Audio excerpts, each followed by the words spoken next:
अभी टाइम 4 बज गया ना। हाँ, शुरू हो गया जी। बैठो बेटा।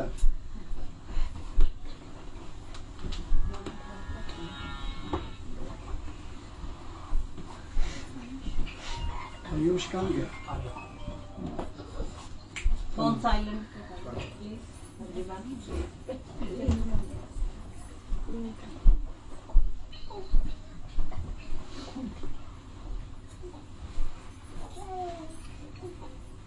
हाँ बेटा। अरे मन धीरज काहे ना धरे, अरे मन धीरज काहे ना धरे, शुभ और अशुभ कर्म पर वाले रति कटे ना बड़े, अरे मन धीरज काहे ना धरे, कौन हार होवे पुन सोए, चिंता काहे करे, अरे मन धीरज काहे ना धरे, पशु पक्षी जीव कीट पतंगा सबकी सूद धरे, अरे मन धीरज काहे ना धरे, गर्भवास में खबर लेत है बाहर क्यों बिसरे, अरे मन धीरज काहे ना धरे, मात पिता सुत संपत्ति दारा मोह की ज्वाला जरे, अरे मन धीरज काहे ना धरे,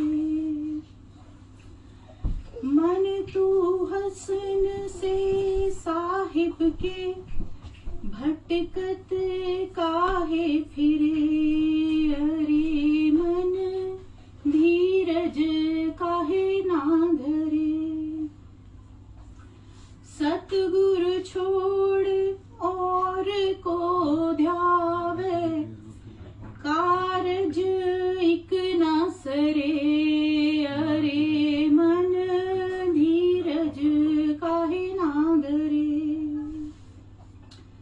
साधन सेवा कर मन मेरे कोटन व्याध हरे, अरे मन धीरज काहे ना धरे, कहत कबीर सुनो भई साधो सहज में जीव करे, अरे मन धीरज काहे ना धरे। हो गया? हाँ जी। राधा स्वामी। देखो बच्चों, मैं आप लोगों ने रखा है सत्संग। सत्संग का मतलब ये नहीं है कि कोई मैं आपको द्वापर की बात सुनाऊं या त्रेता की बात सुनाऊं या रामायण सुनाऊं या महाभारत सुनाऊं, नहीं, ऐसी बात नहीं है। मैं सुनाऊंगा सत्य। सत्य क्या है दुनिया में, जहां आप लोगों का सत्य के साथ मिलन कराया जाए कि सत्य क्या है, वहां आपको पहुंचाया जाए, तो उसको कहते हैं सत्संग। अगर हम किसी दुनिया की बात करें, कहानी करूंगा मैं, कोई रामायण की कहता है, कोई महाभारत की, वो सत्संग नहीं है, वो मनोरंजन है। वहाँ तालियां बजाते हैं लोग, हमारे सत्संग में ताली नहीं बजती है। आप लोगों को वो चीज मैंने बताना है जिसका जिंदगी का हमें मकसद है। हमारी जिंदगी किस लिए है, क्यों है हम आए इस दुनिया में, और हमने जाना कहाँ है, और क्या हमें करना चाहिए, क्या नहीं करना चाहिए, इसको कहते हैं सत्संग। मेरी बात को ध्यान से सुनते रहना। हमारी जो जिंदगी, इंसान की जिंदगी है, इस ब्रह्मांड में 4 तरह की उपज है, 4 तरह की। एक ऐसे हैं जो जेर से पैदा होते हैं। जेर, जेर जानते ना, जैसे हम जेर से पैदा हुए, माँ की जेर से पैदा हुए हैं, मतलब हमारे साथ कोई माता के गर्भ के साथ बाहर कोई चीज आई, उसको जेर बोलते हैं। ऐसे पशु जो 4 पाँव वाले हैं, उनके वो भी जेर से पैदा होते हैं। दूसरे अंडे से पैदा होते हैं। अंडे से पैदा होने वाली भी संसार में उत्पत्ति है। उसके बाद ऐसी उत्पत्ति है जो एक जगह से उठाकर दूसरी जगह लगाई जाती है, उत्पुज उसको बोलते हैं। यहाँ बीज दी, फिर उसको उठाकर कहीं और लगाया, फिर वो फले फूलेगी, नहीं तो नहीं, ऐसी है। और चौथी है जो खुद ब खुद पैदा होती है, श्वेतज उसको कहते हैं। अंडज, जेरज, उत्पुज, श्वेतज, ये 4 तरह की हमारी प्रकृति में उत्पत्ति होती है। कुदरत का ऐसा खेल है, इसलिए इसको संतों ने कहा बलहारी जाऊं, कुदरत के मैं बलहारी जाऊं, तेरा अंत न जाए लखिया, तेरा अंत नहीं देखा जा सकता। इस ब्रह्मांड में जितनी भी उत्पत्ति है उसके बारे में कोई आदमी जान नहीं सकता। जल में है, थल में है, वनों में है, जमीन के अंदर है, कोई पता नहीं लगता उस मालिक ने कितनी दुनिया पैदा की है। लेकिन एक इंसान है जिसको के मानुष कहा गया है, मानुष, जिसके पास मन है, जो मन के पीछे चलता है, जो मन के साथ दुनिया में काम करता है, उसको मानुष का नाम दिया गया है। जिसको बी मैन कहा गया है, इंसान, और इसको कहा गया टॉप ऑफ द क्रिएशन। इंसान टॉप ऑफ द क्रिएशन है, इससे पहले और कोई उत्पत्ति नहीं है। He is the top of the creation. एक तो बात यह है। अब हमारे जीवन में 2 पहलू हैं। हमारा जो जीवन है वो दो पहलू इसके खास है। एक है दुनियादारी, जिसको हम धार्मिक जगत कहते हैं। एक ऐसी दुनिया है जिसका दुनिया से कोई मतलब नहीं है, वो मेरी अपनी दुनिया है, मेरा अंदर क्या है, उसको अध्यात्म दुनिया कहते हैं। बाहर की दुनिया में धर्म काम करता है, कोई किसी धर्म को मानने वाला है, कोई किसी धर्म को मानने वाला है, कोई किसी धर्म के मानने वाला है। वो धर्म के नियम होते हैं, नियम के असूल के मुताबिक वो अपना जीवन गुजारते हैं। ऐसा ही है ना। एक हमारी जिंदगी ऐसी है जिसका धर्म से कोई मतलब नहीं है, बाहर से कोई मतलब नहीं है। बाहर हम क्या करते हैं क्या नहीं, वो केवल मेरे अंदर क्या है, मैं कौन हूँ, कहाँ से आया, किस लिए आया, वो एक अलग दुनिया, उसको आध्यात्मिक दुनिया कहते हैं। संत हमारे देश में आए, गुरु हमारे देश में आए, उन्होंने हमें इस दुनिया में रहने का एक तरीका बताया जिसको कहते हैं दीन। एक को कहते हैं दुनिया, दूसरी को कहते हैं दीन।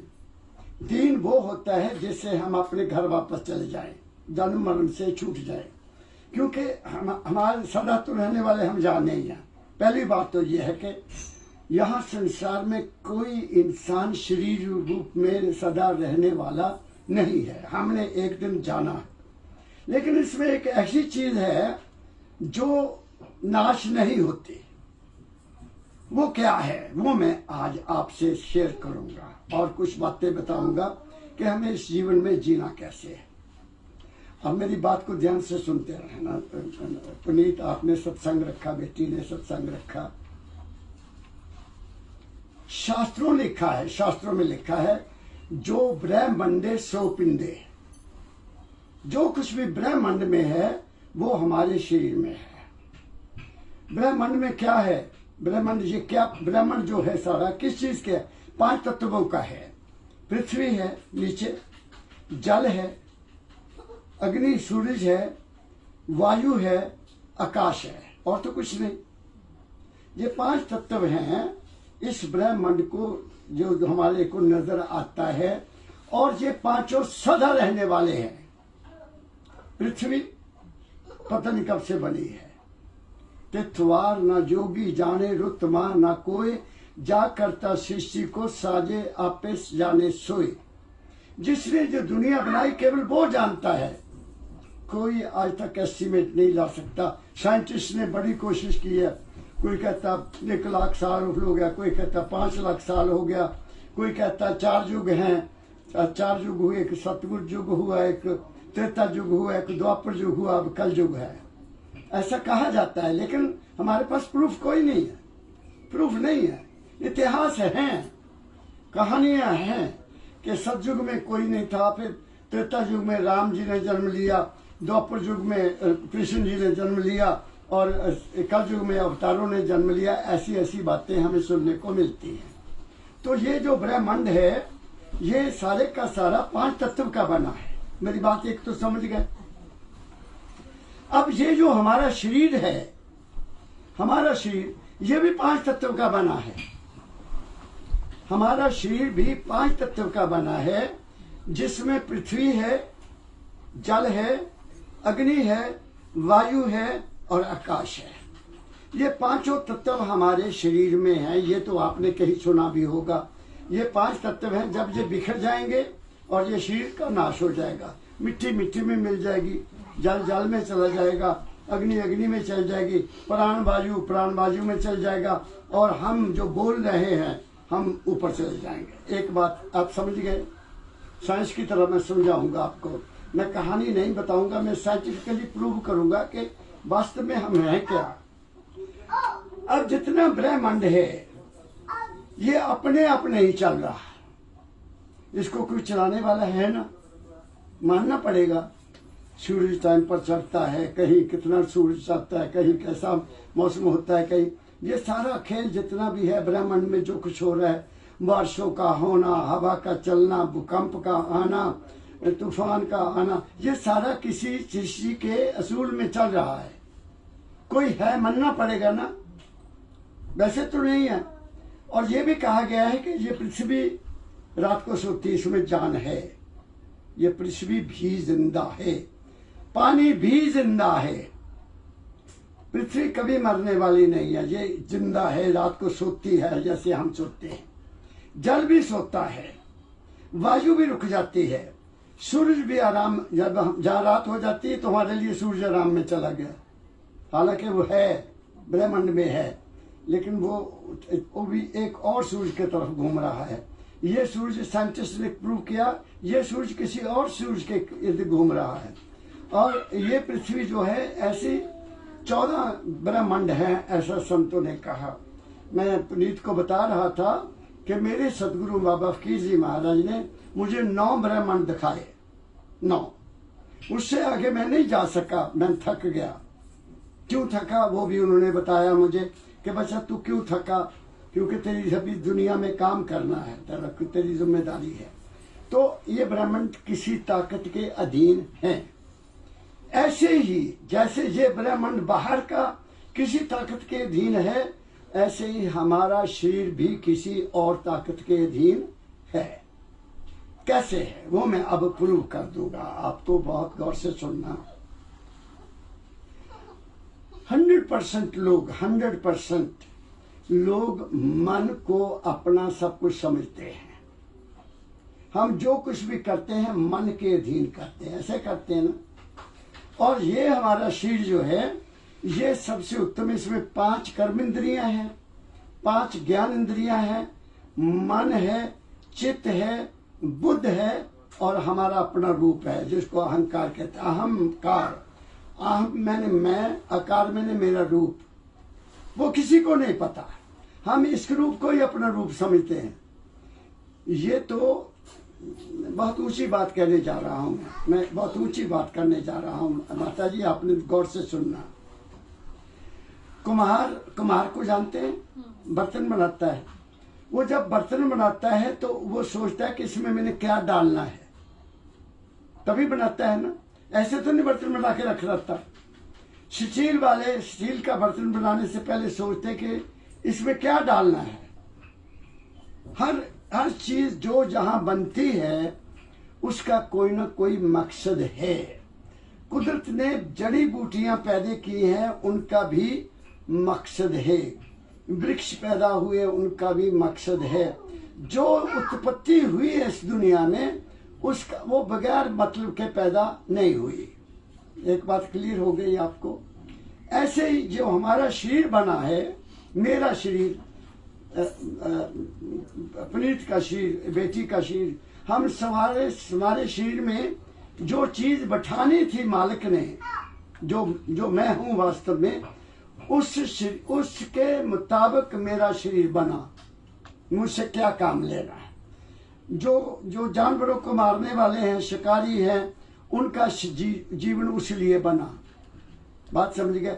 चोरी करने वालों को शरीर चोरी करने के लिए बना, डाकुओं का हर इंसान की ड्यूटी है। यहाँ कोई आदमी ऐसा नहीं है जिसको किस काम के लिए जहाँ बनाया गया है, इस दुनिया की बैलेंस के लिए बनाया गया। अब मैं और थोड़ा पीछे चलता हूँ ये बताने के लिए कि हम हैं कौन। मैं अपनी मिसाल देता हूँ, आपको अपनी मिसाल दूंगा, ठीक है। आप शायद उस बात को ना पकड़ पाए। नताशा बेटी, मैं क्या, सभी दुनिया अपनी माँ के शरीर से पैदा हुई है। जब मैं माँ के शरीर में मेरा छोटा सा एक स्पर्म होता है, एक छोटा सा बैक्टीरिया होता है जिसको इन आंखों से देखा नहीं जा सकता। वो आया कुदरत के असूल के मुताबिक। वो माँ के गर्भ में एक थैली बनी पानी की, उस थैली में आया और वहां उसने अपनी परवरिश शुरू की, बड़ा होना शुरू किया। उसको कहते हैं मछली के रूप में आया, फिर वो कछुआ बना, फिर वो बराह बना, फिर वो नरसिंह बना, फिर वो बावन बना। ये 10 हमारे रूप हैं, 9 हमारे रूप हैं जो हम बढ़ते बचपन से लेकर, जिनको 10 अवतार कहा गया है। हर इंसान 9 अवतार में है, 10वें में नहीं है। वो 10वें में तब जाता है जब वो शरीर से अपने आप को समझ लेता है कि मैं शरीर नहीं हूं। तो क्या हुआ, वहां इस शरीर के 5 कर्मेंद्रियां बनी, 5 ज्ञानेंद्रियां बनी, मेरा मन बना, मेरा मस्तक बना, आंखें बनी, सब कुछ बना, अंदर ही बना ना। और वहां खाने के लिए भी मुझे इंतजाम हुआ। ये मेरी नाभि माँ के शरीर के साथ जुड़ गई। तो जो माँ खा रही थी मैं पल रहा था, जो माँ पी रही थी वो भी मुझे मिल रहा था, जो माँ देखती कि उसका भी मेरे ऊपर असर होता था, जो माँ सुन रही थी उसका भी असर हो रहा था। हर चीज जो माँ करती थी उसका असर मेरे ऊपर होता था। उसकी मिसाल आपको मैं बता देता हूँ कि ये इसकी मिसाल हमें अब तो क्या है, अब हमारे जो बच्चे हैं छोटे छोटे जो देखे हैं, जो टीवी माताएं ज्यादा देखती हैं, बहनें टीवी देखती हैं, उनके बच्चे देखो वो डांस करते हैं, वो वही करते हैं जो उन्होंने माँ ने देखा।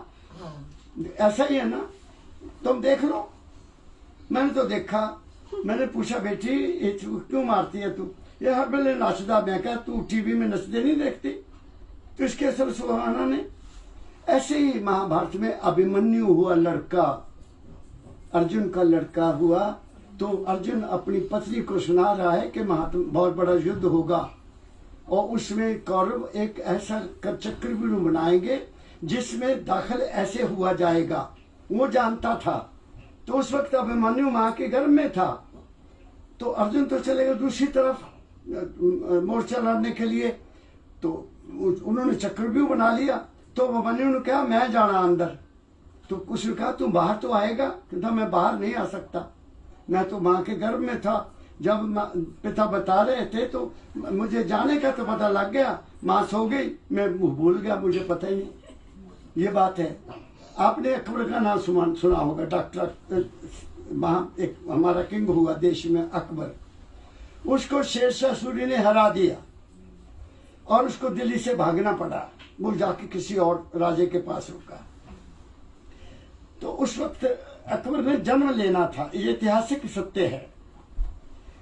तो वो उसकी माँ जमीन पर नक्शा बना रही थी ऐसे ऐसे ऐसे। तो राजा आया, सैर करके आए। तो उसने कहा बेगम तो किस लिए परेशान क्यों है? ये कि औंसियां कहते हैं ना, औंसियां। जब कोई आदमी बहुत परेशान हो तो जमीन के ऊपर उंगलियां डालता है, जो बहुत परेशान होता है, कोई बात करने वाला नहीं, वो जमीन को खोदता है। आपने भी देख लेना, मैं तो देखा ऐसे लोगों को परेशान जो होते हैं। कहते आप परेशान क्यों हैं? कहते परेशान नहीं महाराज, ये क्या कर रही हो? कहती माँ कहती मेरे पेट में जो बच्चा है, मैं ये चाहती हूँ कि वो इतने बड़े भारत का राजा बने। ये नक्शा मैं बना रही हूँ। और वो अकबर राजा बना। इसको अकबर दी ग्रेट कहते हैं। बात आप समझ गए? तो हमारे बच्चे जो अब के हैं वो वही बन रहे हैं जो माँ बना रही है। और मेरे सतगुरु बाबा फकीर जी महाराज कहा करते थे, इस देश को कोई भी राजा, कोई भी गवर्नमेंट, कोई भी संत, कोई भी गुरु नहीं संवार सकता। इस देश को संवारने वाली केवल माताएं हैं जो नेक औलाद पैदा करें, जो महान पुरुष पैदा करें, जो ऊंचे ख्याल रखकर बच्चों को जन्म दे, वो इस देश को बचाएंगे, दूसरा कोई नहीं बचा सकता। मेरी बात आप समझ गए? तो एक तो बात मैं ये साबित कर दी कि अब वहां सोचने वाली बात है। विचार करो कि उस जगह पर जब मैं मां के घर में उल्टा लटका हुआ था, वहां कोई चीज का मुझे ज्ञान है? कोई ज्ञान नहीं, किसी को कोई पता नहीं। इसका मतलब ये हुआ, अभी कबीर साहब का शब्द पढ़ा बेटी ने, गर्भवास में खबर लेते हैं, बाहर क्यों विसरे। कबीर साहब संत, आदि संत हुए, भारत के सबसे बड़े संत हुए हैं। वो कहते हैं, ऐ इंसान, माँ के गर्भ में जिस हस्ती ने तेरा पालन पोषण किया, तू उसको क्यों भूल गया? How you forgot that supreme power? तू उसको क्यों भूला? तो मानना पड़ेगा कि मेरे शरीर को बनाने वाली कोई ताकत है। ठीक हो गया। अब दूसरी बात मैं साबित करूंगा आपको कि हम कुछ भी नहीं कर रहे। हम बाहर आ गए, माँ के गर्भ से जन्म ले लिया, बच्चा लड़का पैदा हुआ, बधाइयां बधाइयां बधाइयां, लड्डू वड्डू जी। ठीक है, जब लड़की पैदा हुई तो कुछ लोगों का मन बड़ा दुखी हो जाता है, लो जी लड़की पैदा हो गई। इंडिया में ऐसा है, ठीक है ना। लेकिन उनको ये नहीं पता कि ये बेटी क्या लेकर आई है। वो अपना भाग्य लेकर आई है, अपना भाग्य लेकर आती है। हर बच्चा जो आता है अपना भाग्य लेकर ही आता है, वो बगैर भाग्य से नहीं आती। मैं आपको, मैंने आंखों देखा है जिनके 5-5, 6-6 लड़कियां थी, लड़का कोई नहीं था, लेकिन वो लड़कियां ऐसी काम कर गई, ऐसे परिवारों में गई कि जिन्होंने जाकर पता नहीं क्या से क्या बना दिया, रोशन कर दी दुनिया सारी की सारी। ऐसी लड़कियां मिली अमीर घरों की सबसे ज्यादा, हालांकि माँ बाप इतने अमीर नहीं थे। तो बाहर आ गए तो फिर वहां डॉक्टर क्या करता है? डॉक्टर जब बच्चा आया तो उसका सबसे पहला काम क्या है कि बच्चे को सीधा करता है, एकदम सीधा करता है। तो बच्चा रोता है, ठीक है ना। अगर बच्चा ना रोए तो डॉक्टर भी परेशान, घर वाले भी परेशान, रोए बच्चा रोता नहीं। डॉक्टर बड़ी कोशिश करते हैं उसको लौटाकर ऐसे पीटते हैं, बहुत कुछ करते हैं कि बच्चा रो जाए, लेकिन वो रोया नहीं। क्यों नहीं रोया? रोया क्यों? रोया इसलिए कि 9 महीने उल्टा लटका हुआ था और उसकी सारी एनर्जी जो कुछ भी उसके अंदर है वो यहाँ थी। मैं समझ गया बेटी बात? यहाँ थी। जैसे झटका दिया वो यहाँ आगे और वो घबरा गया और वो रोया, बोल नहीं सकता, इसलिए बच्चा रोया। मैं डॉक्टर से पूछा, डॉक्टर साहब बताइए, मेरे बड़े दोस्त मित्र हैं वहाँ पंजाब में, वो कहते कमल जी पता नहीं, रोता है बच्चा, ना रोए तो हम बड़ी कोशिश करते हैं, then we declare that he is dead. क्योंकि वो हस्ती यहाँ से जहाँ नहीं आई। क्या कारण हुआ? Doctor know better. शायद उन्होंने देर लगा दी उसको सीधा करने में, या झटका लगाने में उनको गलती लग गई, तो वो यहाँ से जहाँ नहीं आई। तो यहाँ हम जब आते हैं तो घबरा जाते हैं, और फिर क्या हो गया, हम रोए तो खुशियां हो गई, बच्चा लड़का पैदा हुआ, ये हुआ, ठीक है ना, ऐसा हो गया। और उसके साथ ही वो नाड़ू काटा जाता है, काट दिया ना। अब सप्लाई लाइन खत्म हो गई, जिस जो मुझे पालना कर रही थी खत्म हो गई ना। तो क्या होता, कुदरत क्या करती उस वक्त, माँ के स्तनों में दूध आ जाता है। उससे पहले तो नहीं आया, बच्चा पैदा होने से पहले तो दूध नहीं आया।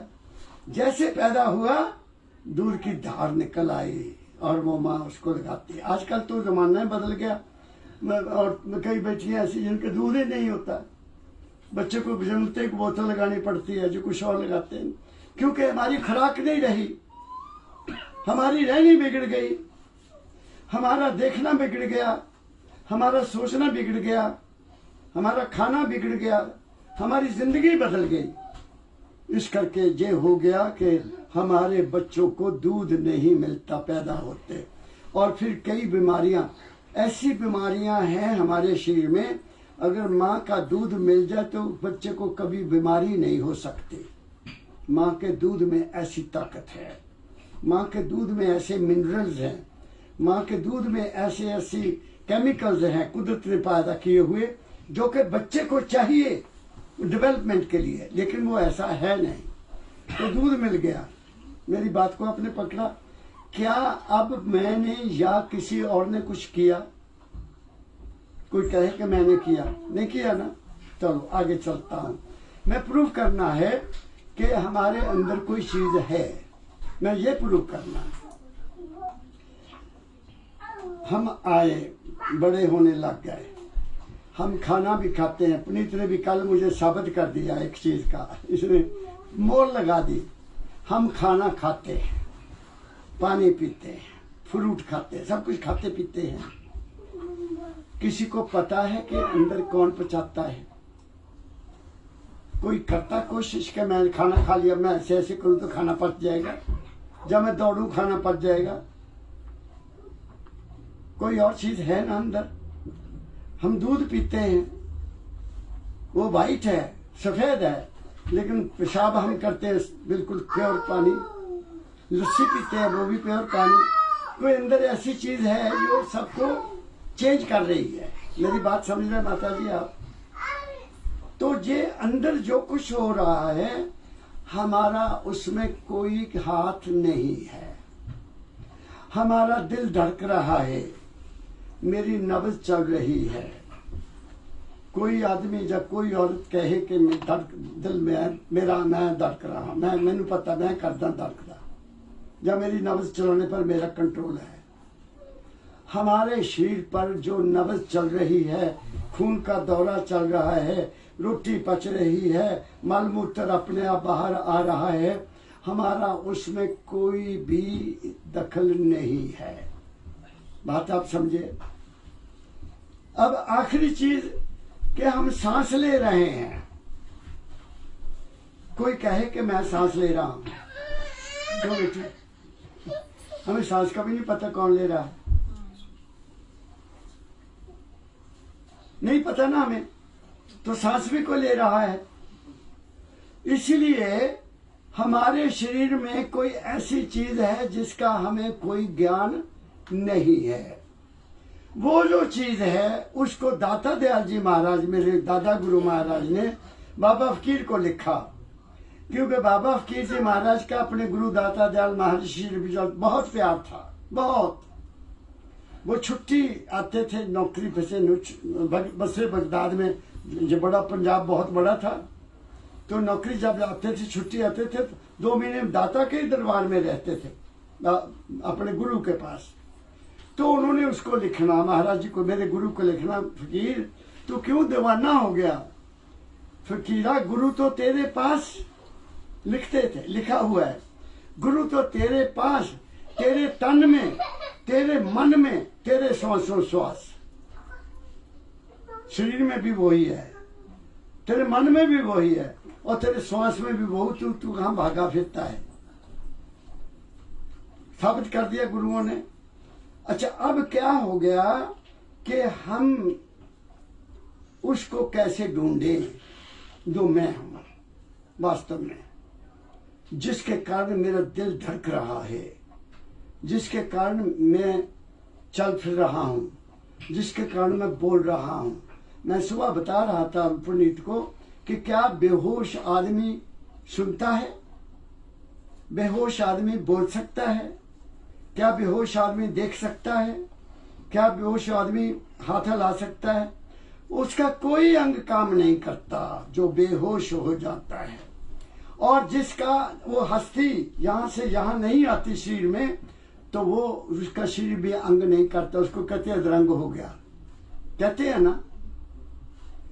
अब जब बच्चा बड़ा हुआ, दूध पिया माँ का, और माँ ने उसको बिस्तर पर लिटाया हुआ है, वो क्या करता है, वो हाथ चलाता है, हाथ चलाता है ना, हाथ चलाता है, फिर धीरे धीरे टांगे भी चलाता है।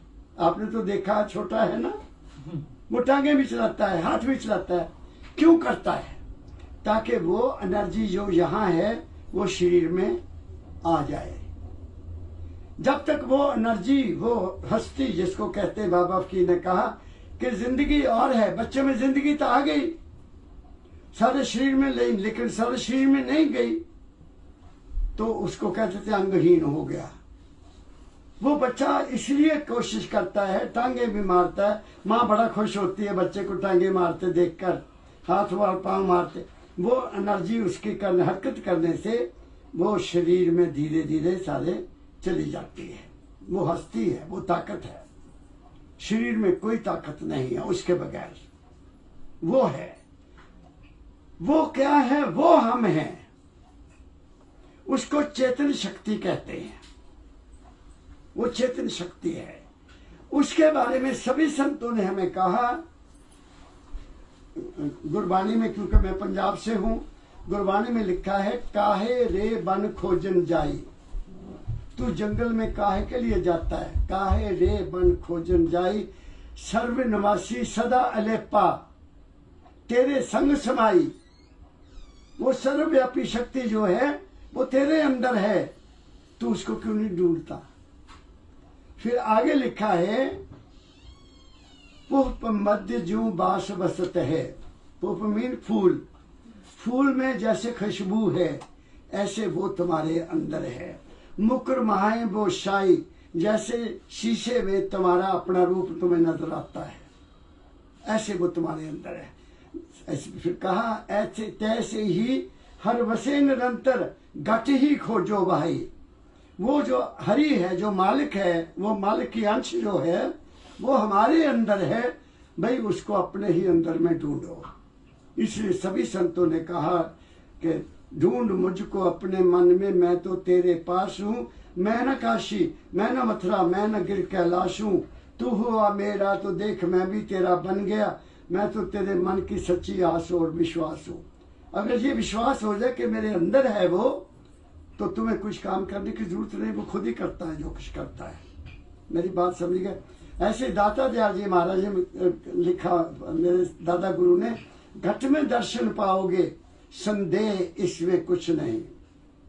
ढूंढ मुझको अपने मन में, तेरे अंदर, मैं तुम्हारे अंदर में हूं, तेरे अंदर में है। लेकिन हम क्या हुआ, सनातन धर्म जो है हमारा, जो हमारा सनातन धर्म है, इसमें बड़ी भारी गिरावट आ गई। सनातन धर्म क्या कहता है? सनातन धर्म के जो नियम है, हमारा जो असली हमारा धर्म है वो सनातन है। सनातन धर्म में तो लिखने वाले उस वक्त के संतों ने, उस वक्त के ऋषियों ने लिख दिया, गुरुर ब्रह्मा गुरुर विष्णु गुरुर देवो महेश्वरा गुरुर साक्षात परब्रह्म तस्मै श्री गुरुवे नमः। कहीं देवी देवता का नाम है? इसमें नहीं है ना, किसी देवी देवता का नाम नहीं है। गुरु को माना सभी ने। और राम का गुरु भी था भगवान, जिसको हम भगवान मानते हैं, राजा राम जी, दशरथ के बेटे, उनका गुरु वशिष्ठ था। और कृष्ण भगवान का गुरु संदीपनी जी थे, मानना पड़ेगा। तो क्या आज हमारे समाज में कोई गुरु है? हैं गुरु, बहुत हैं, लेकिन कोई गुरु ये भेद नहीं बताता कि तुम कौन हो। नाम ले जाओ, नाम ले जाओ। मुझे पुनीत बता रहा था कि महाराज नाम क्या है, कि नाम कैसे लेते हैं। सभी लोग कहते मैंने भी नाम ले लिया, तो कहता मैं। सभी जो नाम दे रहे हैं वो वास्तव में नाम नहीं है, वो डेरे बन गए बड़े बड़े। मुझे एक अमृतसर से टेलीफोन आया एक लड़की का, अभी थोड़ी देर हुई है। मैंने कहा बेटा आपने मुझे कैसे याद किया, आपने नंबर कहाँ से लिया मेरा?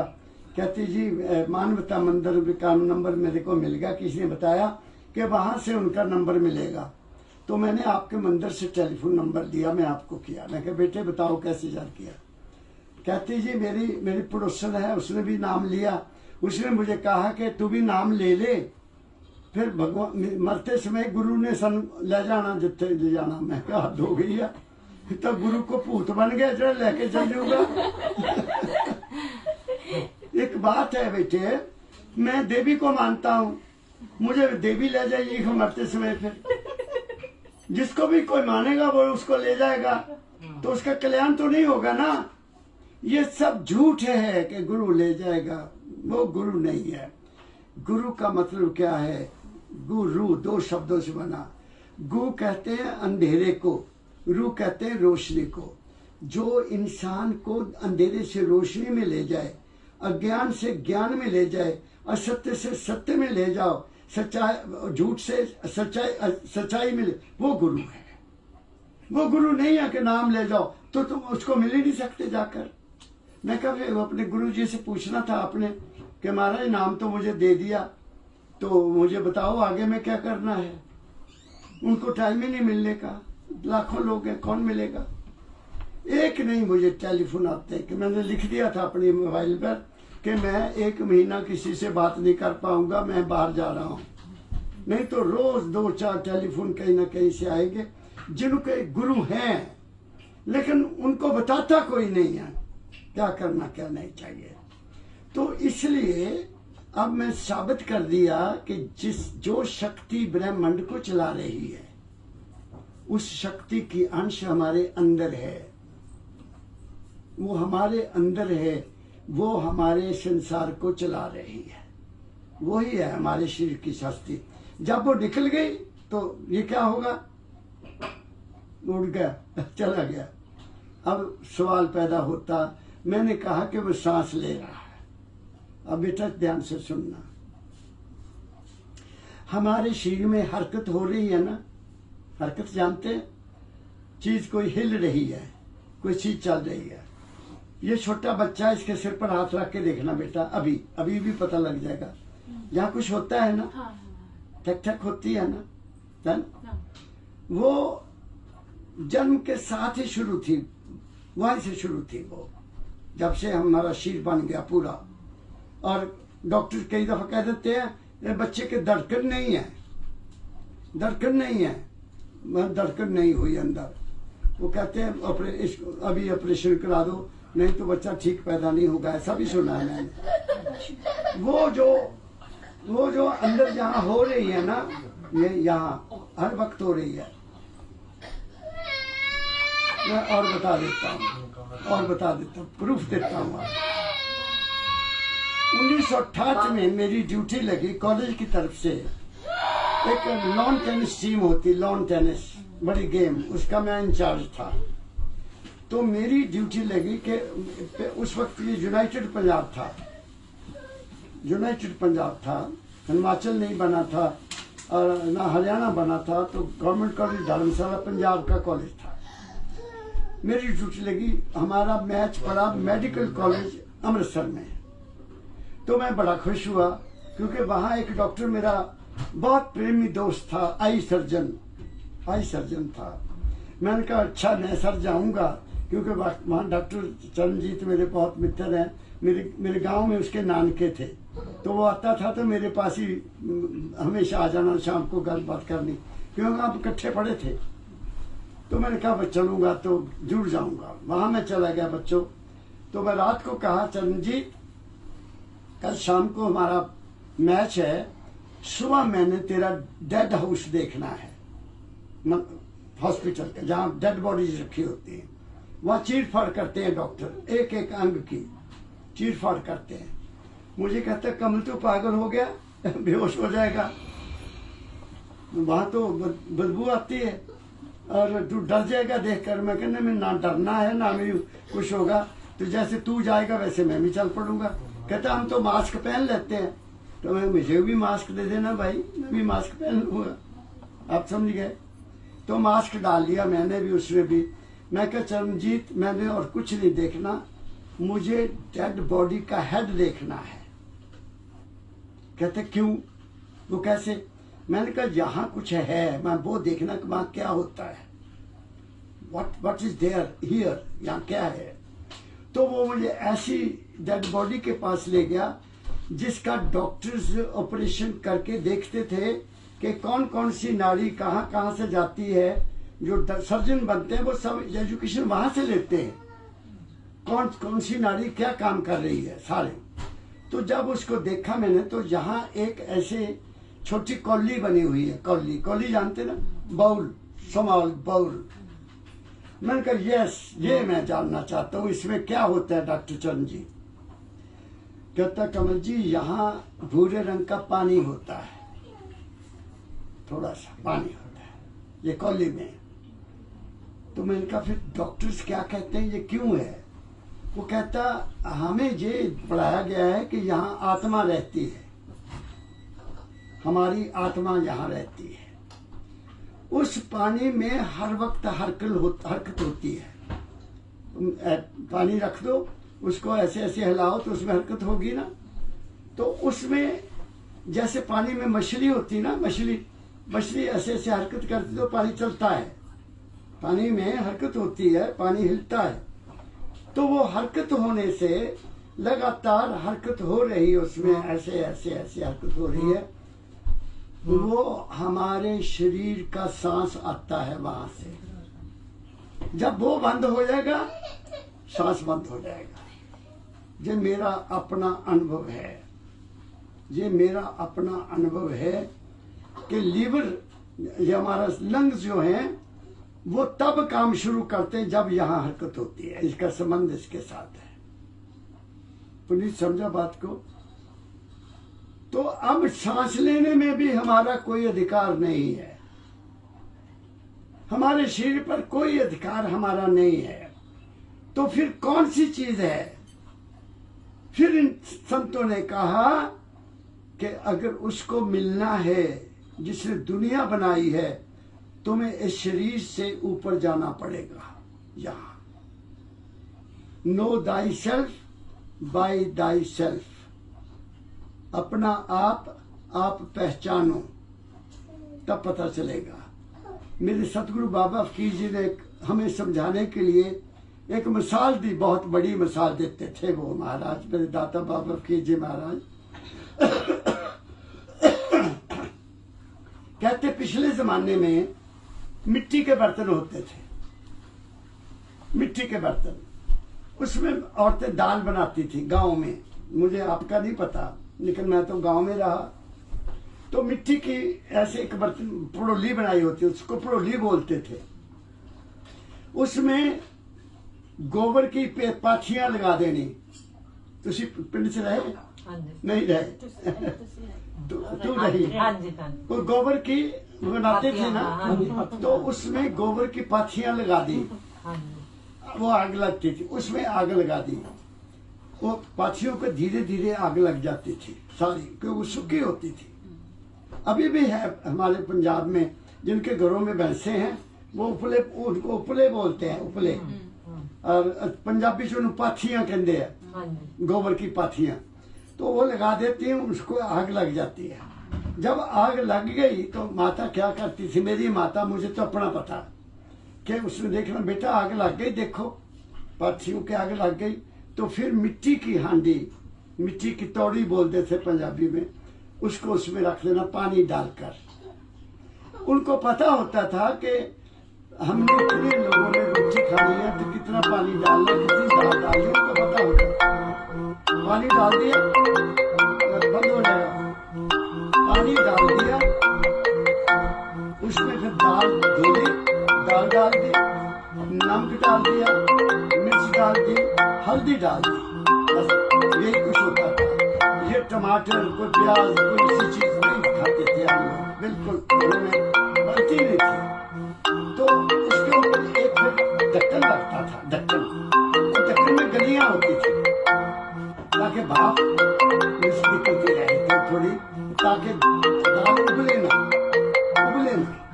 तो मेरे दाता बताते थे कि बच्चों ऐसे होता था। हमें तो पता था, मैं तो समझ गया बात, कि हमने को देखा गांव में। तो क्या होना, फिर माता ने सारा काम कर लिया, सारा काम कर लिया। उनको पता होता था घंटे के बाद, कितनी देर के बाद वो दाल बननी है। फिर उन्हें काम करके आना, चमचा लेना, चमचा डाला, इतनी सी दाल निकाली, उसको उंगली से ऐसे देखा, तो देखा तो बन गई, दाल बन गई, पक गई, ठीक है। फिर उसको दूसरा चमचा लेना, फिर उसको देख लेना कि लून मिर्च ठीक है, वो भी पता लग गया लून मिर्च ठीक, चलो उतार लिया, आ जाओ बच्चों रोटी खाओ। दो दाने देखने से या एक दाना देखने से सारी दाल का पता लग गया कि दाल ठीक है। बात आप समझ रहे हैं? ऐसे ही मेरे दाता ने बताया, बाबा फकीर ने हमें समझाया, बच्चों वहां जब आप उसको देख लोगे, जब आप उसको महसूस कर लोगे, तुम्हें उसका भी पता लग जाएगा। मेरी बात समझे? यू नो कि तुम कौन हो, क्योंकि तुम उसके अंश हो। वो चीज जो जहां धड़कन दे रही है वो मालिक की अंश है, वो अजर है, वो अमर है। हमारी आत्मा अजर अमर नहीं है। आत्मा देव, हमारा जो जीवन है ये शरीर है सबल ब्रह्म। सबल ब्रह्म मीन ठोस चीज से बना है, भोजन से बना है, पृथ्वी से पैदा हुआ है, पृथ्वी से ये पल रहा है। और जो चीज हम पृथ्वी से उत्पन्न हुई नहीं है वो खाते हैं, वो बीमारी पैदा करती है। इसलिए संतों ने कहा, ऐ इंसान तू केवल वो खा जो धरती से पैदा हुआ है, तू केवल वो पी जो धरती से पैदा हुआ है। अगर तू इसके अलावा हम खाते, अब तो हमारा जीना ही खराब हो गया, हमें वो चीज खाना ही भूल गया, हमने छोड़ दिया उसको, और सी चीजें हम खाते हैं और उससे बीमारियां पैदा हो रही हैं। हमारे बुजुर्ग थे, शाम को किलो शाम को आना काम से और थाली में शक्कर डालना, उसमें एक कौली घी की डालना और उसके साथ रोटी खाते थे। और हमें भी खाने को मिलता था घी शक्कर। उनको कभी ना उनको ब्लड प्रेशर होता था। नमक खाते थे हम डले वाला, और लस्सी में ऐसे घोल लेना। बात समझ गया बेटी? तो उनको कोई ब्लड प्रेशर नहीं था। चीनी नहीं खाते थे, चीनी बाद में आई। फिर जो देसी घी घरों में होता था, 2-2 भैंसें रखी होती थी, चाटी भरी होती थी घी की पूरी, और खाना खाने बैठना, कोई तड़का नहीं होता था, एक चमचा घी का डाल देना दाल में, सब्जी में। दाल ही ज्यादा खाते थे, सब्जी कौन खाता था? सब्जी कहाँ पैदा होती थी? दाल होती थी, या मक्की का साग होता था, सरसों का साग, या मेथी होती थी, ये चीजें बनती थी। अब तो सब कुछ चला गया, तो हम बनावटी चीजों में आ गए। और बनावटी चीजें हमारी, कितने हॉस्पिटल नहीं थे, इतने हॉस्पिटल नहीं थे। मैं जानता हूं, गांव में एक हकीम होता था, बुखार हो गया आना, बच्चा की खिलाया, इसको की खिलाया, मैंने याद है, बीबी जी मैं चौथी में पढ़ता था, मुझे बुखार हो गया, तो वो हकीम आए, उन्होंने नब्ज देखी और पुड़ियां दे दी, पुड़िया, तो पुड़ियां खाई, मेरा बुखार फिर हो जाए। तो मैंने एक दिन अपनी माँ से कहा, माँ मेरा कड़ी खाने को दिल बहुत करता है। कड़ी जानते ना? तो घर की लस्सी, बेसन, चक्की च खुद पी लेंदी ऐसे मामा घर में। तो कड़ी बनाई उसने, माता मेरी ने मक्की की रोटी बनाई। मैं कहा थाली में पा दे माँ मेरी, मेरा बहुत दिल करता। मैंने मक्की की रोटी इसमें चूरनी खा ली, बुखार का पता नहीं रख कहाँ गया। तो मेरी वो आए शाम ਨੂੰ दूसरे दिन हकीम, काके का की हाल है बब्बा बीबी? कहती महाराज, कहती पता नहीं मामा जी कहती सी मेरी माँ, मामा जी काके ने कल ना कड़ी मंगी, मैं तो कड़ी खिलाती, तुम पूछा भी नहीं। तो ठीक है, कहना बिल्कुल ठीक हो यार। अगर बच्चा कभी बीमार हो जाए या कोई भी बीमार हो, अगर उसको ये कहे कि मैं ये खाना, उसको खाने को दे दो, वो ठीक हो जाएगा। क्योंकि हमारे अंदर ऐसे बैक्टीरिया हैं, 2 तरह के bacteria, healthy and non healthy, white blood corpuscles and red blood corpuscles. उनमें बैक्टीरिया वो लड़ता है आपस में। कुदरत ने तो सारी चीज पैदा की हुई है हमारे अंदर। टॉन्सिल्स हैं, टॉन्सिल्स, यहाँ टॉन्सिल्स क्या है, वहां भी पहरेदार बैठे हैं। पहरेदार। वो बहुत सी चीजों से जो हम खाते हैं उनके बहुत से बैक्टीरिया को वही मार देते हैं। टॉन्सिल्स में एक ऐसा सिक्रीशन पैदा होता है। लेकिन हम कई ऐसी चीजें खाते हैं तली हुई, मिर्च मसाले वाली, उस बैक्टीरिया को वो मारने में असफल हो जाते हैं और वो सब कुछ अंदर जाता है, हमारी बीमारियां पैदा होती हैं। तो इसलिए हमने कहाँ जाना है? हमने वहां जाना है जहां से हम आए हैं। एक बात तो अब सवाल पैदा हो गया कि ये तो मैंने बता दिया, तो अब हम हाउ टू लिव, इस जीवन को कैसे गुजारें, उसके लिए संतों ने 3 शब्द 3 वचन किए हमें कि तुम बहुत सुखी रहोगे। कैसे? अपने 3 चीजों को अपने मन में रख लो।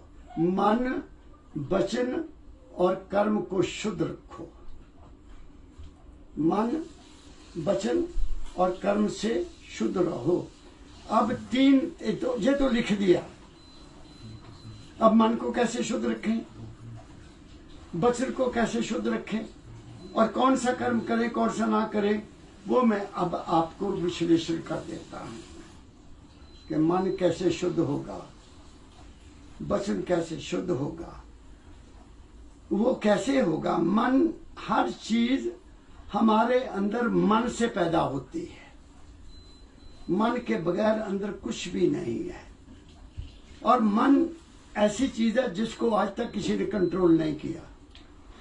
तो संतों ने बताया जैसा खाइए अन्न वैसा बने मन।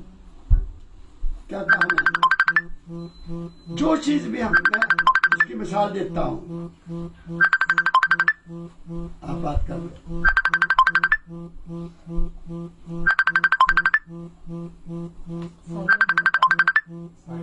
इंडियन है कि फॉरेनर? रहने दो, छोड़ दो, बैठ जाओ आप।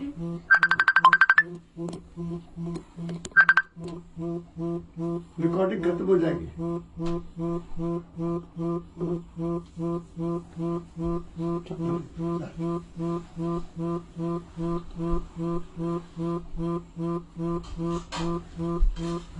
मैं आपको साबित करने जा रहा हूँ कि आप 4-5 दिए रख लो। दिए जानते हैं जिनमें लगाते हैं, उनमें डालो। एक में डीजल डाल दो, एक में पेट्रोल डाल दो, एक में सरसों का तेल डाल दो, एक में मिट्टी का तेल डाल दो, एक में स्पिरिट डाल दो। अलग अलग चीजें डाल दी ना। अब उन 4-5 को जलाओ। जो डीजल से जलेगा उसकी रोशनी भी और होगी और उसमें धुआं भी और ज्यादा होगा। जो पेट्रोल होगा उसकी लाइट और होगी। जो मिट्टी का तेल होगा उसकी लाइट और होगी। जो सरसों का दिया होगा उसकी लाइट और होगी। और जो स्पिरिट है उसकी लाइट और होगी। जो घी का दिया जलाओगे उसकी लाइट और होगी। होगी कि नहीं होगी?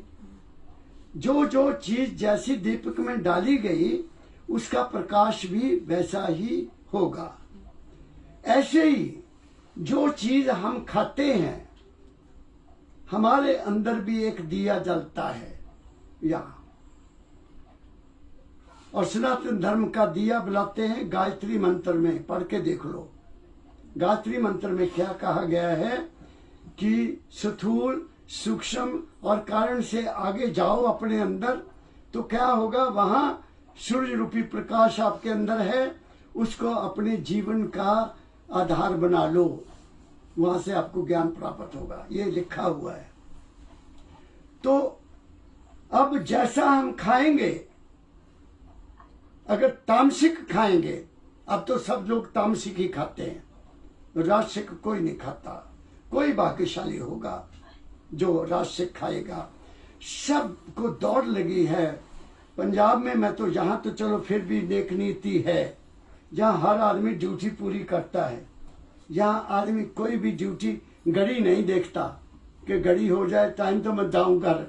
वहाँ तो हमारे तो देश में ऐसा है कि कोट लटका दिया कुर्सी के ऊपर और जहाँ मर्जी जाओ। कोई आएगा, साहब कहाँ गए? वो बाथरूम गया है जी।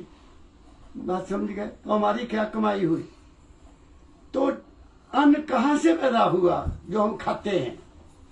अगर वो हक हलाल का है, अगर वो हक हलाल का है और हमने उसका बना खाना खाया, तो हमारे मन में कभी विक्षेप, कभी गलत ख्याल, कभी बुरे ख्याल नहीं आएंगे। करके देख लो। जब कोई गलत खाना खा लिया तो आपको नींद भी नहीं आएगी, आपका मन बहुत चंचल हो जाएगा। इसलिए सबसे पहले कहा है कि कर्म नेक करो, कर्म अच्छा करो। कर्म अच्छा होगा तो भोजन भी अच्छा होगा, भोजन अच्छा होगा तो मन भी अच्छा होगा, मन अच्छा होगा तो ख्याल भी अच्छे आएंगे।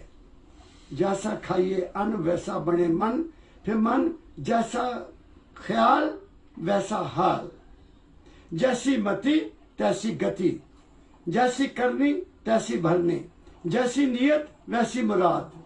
ये हमारे जीवन का आधार है। तो हमारा शरीर सबल ब्रह्म से बना, जो ठोस है, जो पृथ्वी से पैदा हुआ, हमारा शरीर उसने बनाया। हम किसी और चीज से नहीं जी सकते। जिएंगे लेकिन पशुओं की तरह जिएंगे, क्या फायदा हुआ उसका? क्या कहा मैंने? और मन हमारा शुद्ध ब्रह्म, हमारे मन में बिल्कुल जब हम पैदा होते हैं केवल संस्कार होते हैं और कुछ नहीं होता। लेकिन जब हम छोटे छोटे से बड़े होते हैं तो हम जो देखते हैं उसका असर हमारे ऊपर होता है, या जो माँ कहती है उसका असर होता है। अगर कोई लड़का ऐसे घर में पैदा हो गया जहाँ धूप दिया जाता है, बत्ती जलाई जाती है, आरती की जाती है, तो बच्चा वैसे करेगा, वैसे करेगा। और सरदार के घर में पैदा हो गया तो वो घर में तो कुछ नहीं करते, वो गुरुद्वारे जाएंगे, वो वहां मत्था टेकेंगे, उसमें वो संस्कार आ जाएंगे। और ऐसे ही मुसलमान है, उनके घर में पैदा हो गया, वो घर में तो करते नहीं कुछ भी, फिर वो जाके मस्जिद में सब कुछ करते हैं, नमाज कर, तो वो मुसलमान बन गया।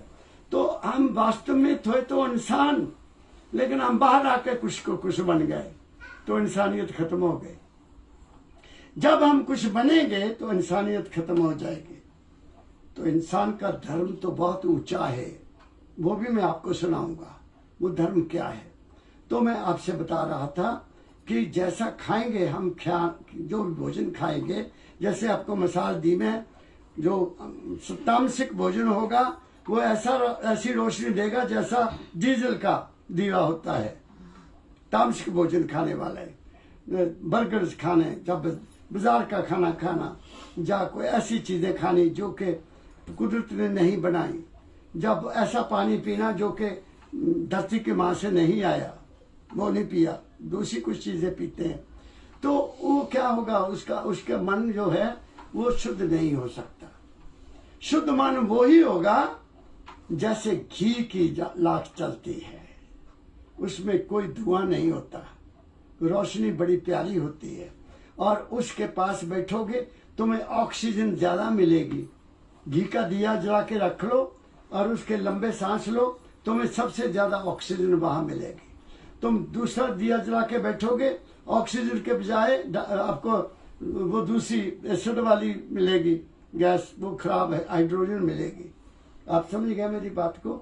तो ये शुद्ध, हमारा मन बहुत शुद्ध था, हमें वो ही बनना है जैसे ये बच्चा है, उसमें अभी कोई ऐसा भेदभाव नहीं है, कौन क्या है क्या नहीं है।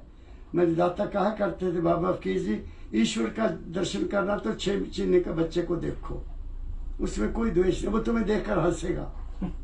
बच्चा हंसता है ना, वो हंसता है इसलिए तुम्हें देखकर, तुम फंसे हुए, मैं बड़ा आजाद हूँ, मुझे कोई चिंता नहीं है। वो हंसता इसलिए है, चक्को में देव लोरी फंसे हो तुसी, आप समझ गए? वो हंसता है हमें देखकर। तो ऐसे ही हमारा जीवन है। आत्मा क्या है? पार ब्रह्म है। आत्मा पार ब्रह्म है, बहुत बड़ा प्रकाश है हमारे अंदर, एक बहुत बड़ा प्रकाश है जिसको आत्मा कहते हैं। वो ज्योति यहाँ हर वक्त जल रही है। वो पंजाबी के एक संत ने कहा, असी बाहर बाहर लभदे रहे, असी बाहर बाहर लभदे रहे, अंदर दिए जलदे रहे, अंदर दिए जलदे रहे। वो चौकड़ मार के अंदर बैठा, वो चौकड़ मार के अंदर बैठे, असी बाहर यूं ही भटकते रहे, वो अंदर है। मैंने उसको देखा बेटा, I've seen and I say कि वो है। That is not body, that's not mind, that's not soul। ना वो शरीर है, ना वो मन है, ना वो आत्मा है। वो तीनों का सरदार है, वो तीनों को चलाने वाला है। अगर वो नहीं तो आंख काम नहीं करेगी, अगर वो नहीं कान भी नहीं सुनेंगे, अगर वो नहीं तो मेरी तरह बोल भी नहीं सकेगा, अगर वो नहीं तो हाथ भी नहीं हिल सकेंगे। क्या कहा मैंने? तो वो है। तो हमारी जो सेल्फ है हमारा, वो शब्द ब्रह्म है। यहां हर वक्त एक शब्द हो रहा है उस हरकत में। हमने बैठना है। जैसे मेरे को पुनीत ने पूछा, पुनीत वो नाम क्या देते हैं, संत क्या नाम देते हैं? वो नाम उस मालिक का है। वो नाम जो देते हैं वो उस मालिक का नाम है। भाई उस नाम को याद करो, क्योंकि हमने वही वापस जाना है। और उसका एक रूप बना लो, उसका एक रूप भी बना लो, और उस रूप को आप ध्यान से देखो, तुम्हें वहां जाने का मौका मिलेगा। बैठो बेटा। संत मत में, गुरु मत में, हमारे देश में मैंने बोला गुरु मत है, जो अब सनातन धर्म में रहा नहीं। हमने तो मूर्तियां बना ली, मूर्तियों पर लड़ रहे हैं, और वही चढ़ावा दे जाओ सब ठीक हो जाएगा। कुछ नहीं होगा, कुछ नहीं होगा। वो शब्द निकालना कबीर साहब का जो मैंने आपको बताया था। अब मैं भूला रे भाई, कबीर साहब का एक शब्द है, बेटी आपको सुनाती है। हम कहां भूल गए?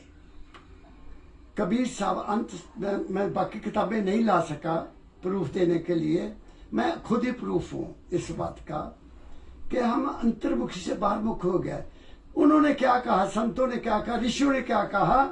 गुरुर ब्रह्मा गुरुर विष्णु गुरुर देवो महेश्वरा गुरुर साक्षात परब्रह्म तस्मै श्री गुरुवे नमः। वो गुरु सब कुछ है। कौन सा गुरु? जो तुम्हें उस सच्चे रास्ते का पता दे और हर वक्त आपके संपर्क में रहे। कोई प्रॉब्लम आई, आप गुरु से डिस्कस करो। मैं अंदर गया सा, बाबा जी मुझे बताओ आगे क्या, वो समझा देगा, बेटा ऐसे नहीं ऐसे करो। फिर आगे क्या कहा है सनातन धर्म में? आगे क्या कहा? गुरु वाक्यम मूल मंत्रम, गुरु वाक्यम मूल मंत्रम, पूज ध्यान मूलम गुरु मूर्ति। अब सुन रहे हैं? ध्यान मूलम गुरु मूर्ति, पूजा मूलम गुरु पदम, और मोक्ष मूलम गुरु कृपा। अब बताइए बेटो, क्या इसमें किसी देवी देवता का नाम है? क्या कुछ है कहीं? नहीं है। अगर मान लिया माना कहते हैं कि ब्रह्मा है जो दुनिया को पैदा करता है, विष्णु है जो दुनिया का पालन पोषण करता है, और शिव है जो दुनिया का संहार करता है। ऐसा ही है ना? ऐसे कहते हैं। जब मैंने ये कहा कि हमारा शरीर, हमारा पिंड, ये पिंड है, शरीर है, ये पूरा ब्रह्मांड का मुन्ना है पूरा। अगर ब्रह्मांड में जो देवी देवता हैं तो क्या शरीर में है? हाँ है। साबित कर देता हूं। शास्त्रों में लिखा है कि गणेश हमारी मूलाधार में रहता है। करो बात।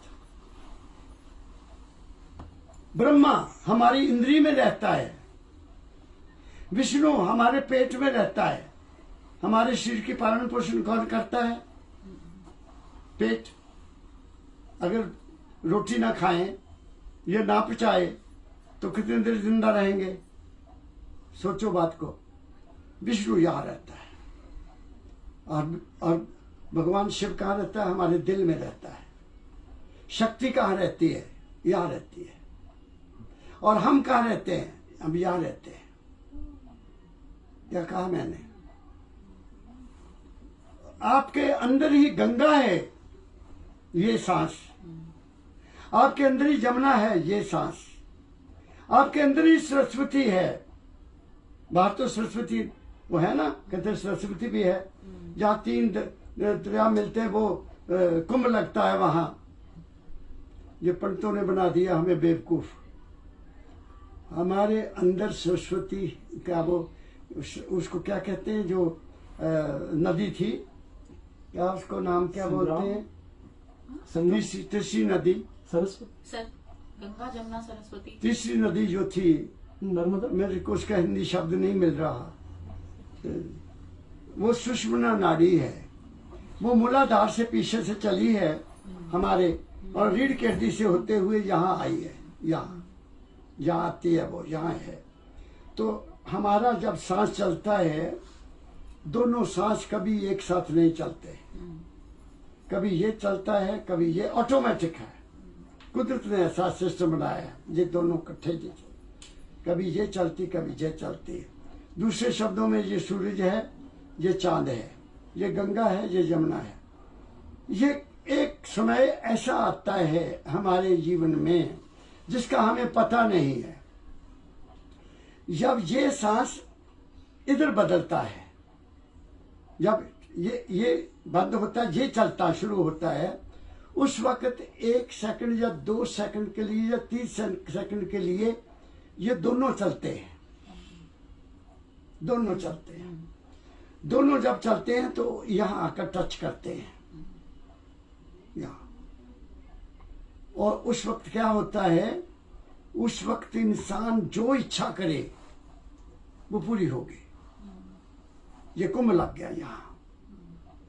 कोई संत ये बात कह रहा था अपने सत्संग में कि बच्चों, तुम्हारे अंदर ही कुंभ लगता है, तुम्हारे अंदर ही सब कुछ है। गंगा जमुना सरस्वती या जो भी नाम उसका नदी का है, वो वहाँ यहाँ है। जब वो इकट्ठे होते हैं तब सांस दोनों चलती है। अच्छे ख्याल हमेशा इधर से ऊपर जाएंगे दिमाग में, बुरे ख्याल हमेशा इधर से ऊपर जाएंगे। जिनके ख्याल बहुत गंदे होते हैं उनको इन कान से आवाज आती रहती है, कोई ना कोई, अंदाजा लगा लेना। जिनके ख्याल अच्छे होते हैं उनको यहाँ से अच्छी, ये जो हमारी बाईं दाई है, इधर से आवाज कान में आएगी यहाँ से। और जिनके दुनिया से कोई मतलब नहीं है, वो केवल अपने घर जाना चाहते हैं, अपने मालिक से मिलना चाहते हैं, उनके दोनों जहाँ आ जाते हैं। और जब वो ये बात कह रहा था कि जो मांगोगे तब मिलेगा, तो एक जिम्मेदार बैठा था बीच में, तो उसने कहा भले बाबे ने गली बनाती, मैं तो बस अपना सोना बना लेना, क्या मौजा लग जान गया। एक सांस तो आएगा ही ना ऐसा, जब मैं जो मांगूंगा पूरा हो जाएगा।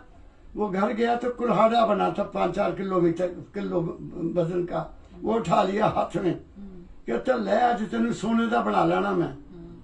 ये रोचक बात है लेकिन है सच्ची।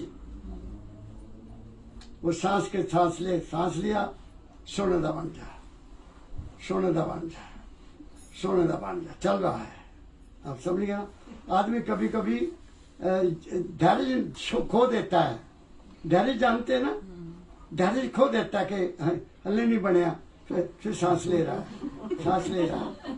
तो एक ऐसा मौका है जब वो सोने का बनना था, तो क्या देर हो गई, चल चांदी का बन जा, वो चांदी का बन गया। बाबे दे कोल गया, कहना बाबा मैनू तो यह दस देना सी, मैं चांदी का कानू कहता।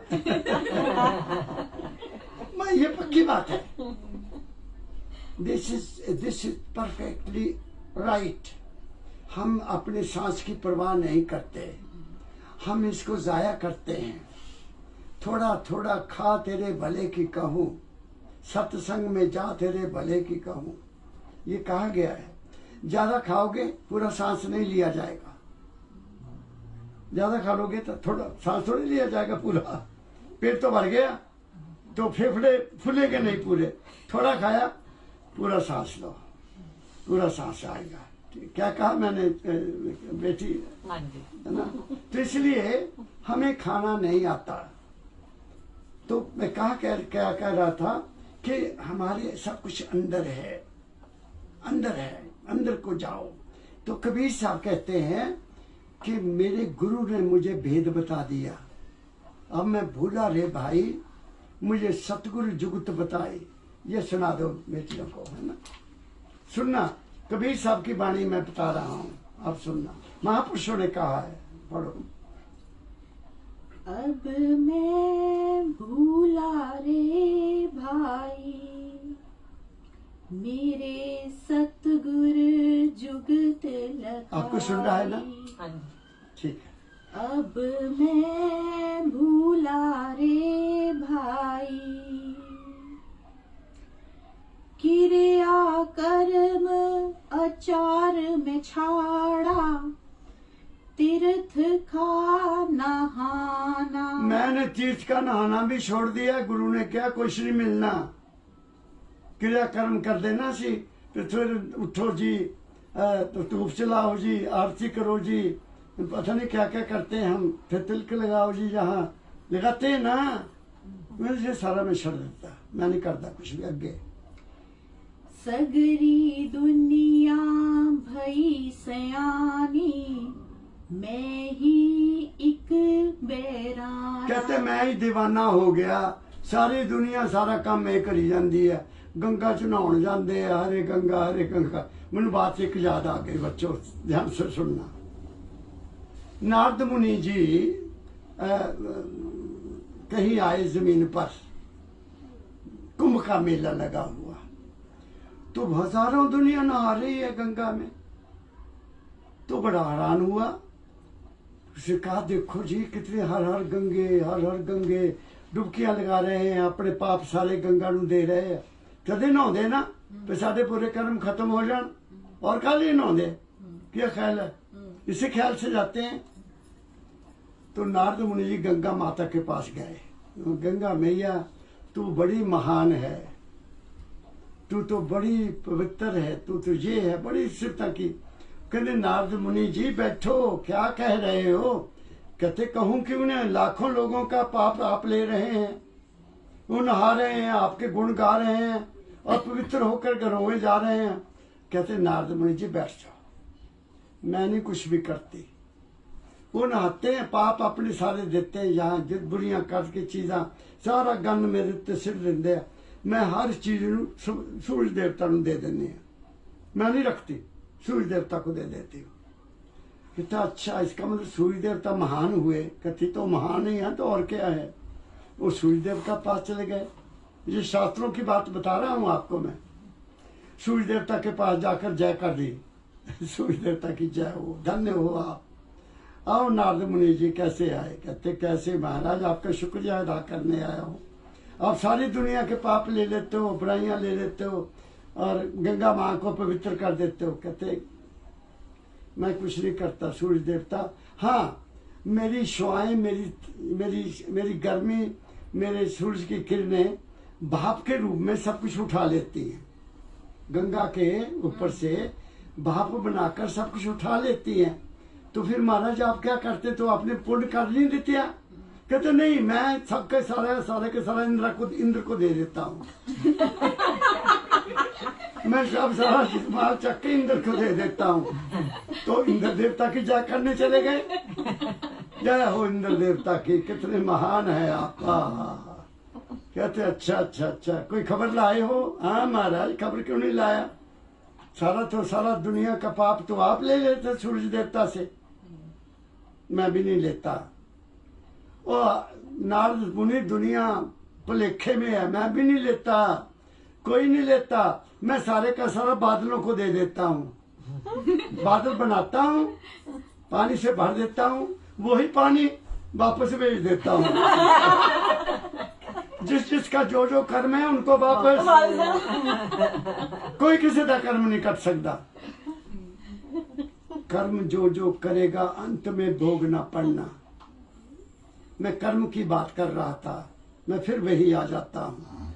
कर्म प्रधान विश्व कर रखा, जो जस कीना तैसो फल चखा। तो हमारा मन ख्याल वो ही करेगा जैसा हमने खाया। तो मन कैसे पवित्र होगा? मन पवित्र होगा, हमें नेक कर्म करना चाहिए। नेक कर्म वो ही होता है जिसमें किसी दूसरे का बुरा ना हो, वो नेक कर्म है। जिसमें आदमी समझा कि मेरा हो जाए, एक हंसू खाए, मेरा कम होना चाहिए, वो बुरा कर्म है। दूसरे के अधिकार को मारना, दूसरे को धोखा दे के अपना बनाना, वो बुरा कर्म है। लिव एंड लेट लिव, जियो और जीने दो, ये है असली धर्म। क्या कहा मैंने? तब ठीक का बनेगा। अब ये तो हो गया एक कर्म मन का। अब आया वचन। हम वचन से बहुत बुरे कर्म करते हैं। मैं 2 मिसाल आपको देता हूं। आप लोगों ने कहानियां तो बहुत सुनी है, रामायण भी सुनते हो, महाभारत भी सुनते हो, लेकिन इधर से सुना इधर निकाल दिया। एक मेला लगा हुआ था, मेला जानते हैं? तो उसमें ना मूर्तियां बनाई हुई हैं अगले आदमी ने, बहुत सुंदर सुंदर मूर्तियां बना के। मूर्तियां बनी आजकल तो पत्थर की मूर्तियां भी, मिट्टी की भी मूर्तियां भी है। तो वो कागज की मूर्तियां उसने बनाई, बहुत प्यारी प्यारी। तो मेरे जैसा आदमी गया, ओ भाई आ मूर्ति बड़ी सोहनी है, किन्ने पैसे दी है? कहना जी 5 रुपए दी। वाह जी वाह, बहुत अच्छी बनाई आपने। अच्छा एदी की कीमत है? कहना एदी जी 15 रुपए। ले, जैसी ये है वैसी ये है, इसमें फर्क क्या है? कहते जी फर्क तो है, इसलिए दी कीमत ज्यादा है। मैंने फर्क दस की है, मैं फिर वही लैनी जड़ी चंगी है।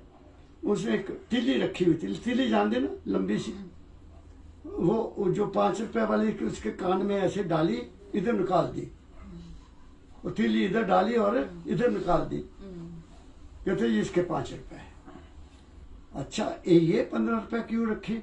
कहते ये भी देख लो, वो इधर से डाले इधर निकले ही ना, इधर से डाले इधर ना निकले, फिर इधर से डाले इधर ना निकले। कहते जी ये 15 रुपए। कहना क्या मतलब? कहता ये मूर्ति ऐसी है, इधर से सुनती इधर से निकाल देती, अंदर नहीं रखती। ये बड़े बड़े संतों के पास जाती है, कभी वहां जाती है कभी वहां जाती है, इधर से सुना इधर निकाल दिया और वो गई, चलो खसम खाए संत, मैं की लेना। ये ऐसी मूर्ति है, इधर से सुनती है तो अंदर ही रखती है, इधर बड़ी सुनी वो भी अंदर अपने जीवन को बना लेती है। मैं मिसाल देती, बात समझ गए आप? चलना है, चलना है, चलोगे तो पाओगे, नहीं चलोगे तो नहीं पाओगे।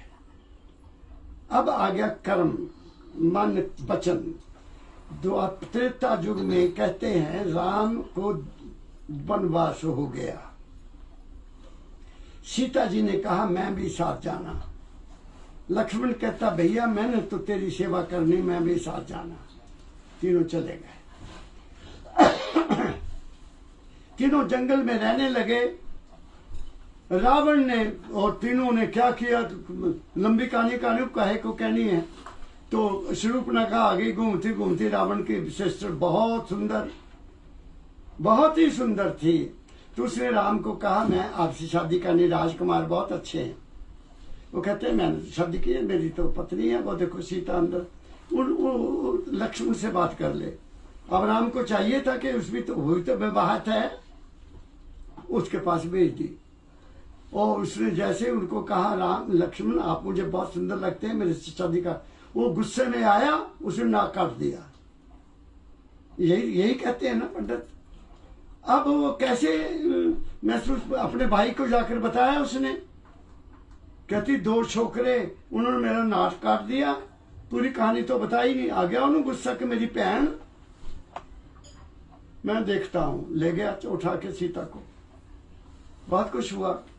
लेकिन उससे पहले क्या हुआ, तो उसने सबसे पहले एक ऋषि का सोने का बनाया हरण और भेज दिया वहां चरने के लिए, जा। तो सीता ने उसको देखा हरण को, तो कहा महाराज मेरे को ये सोने का हार बहुत सुंदर लगा, ये तो हिरण बहुत प्यारा, पकड़ कर लाओ। तो राम चला गया। वहां से आवाज आई हे लक्ष्मण, हे सीता मुझे बचाओ। वो भी सारा धोखा था। तो सीता ने कहा लक्ष्मण जाओ, तुम्हारा भैया बहुत कष्ट में है। वो कहते हैं वो माते कहता था, ऐसे शास्त्र कहते हैं उसने कभी सीता के पांव से ऊपर नहीं देखा था, ऐसा कहते हैं। इतना सम्मान था उनका। तो 2 बारी कहा, कहता मैं नहीं जा सकता, मेरे भैया को कुछ नहीं होगा।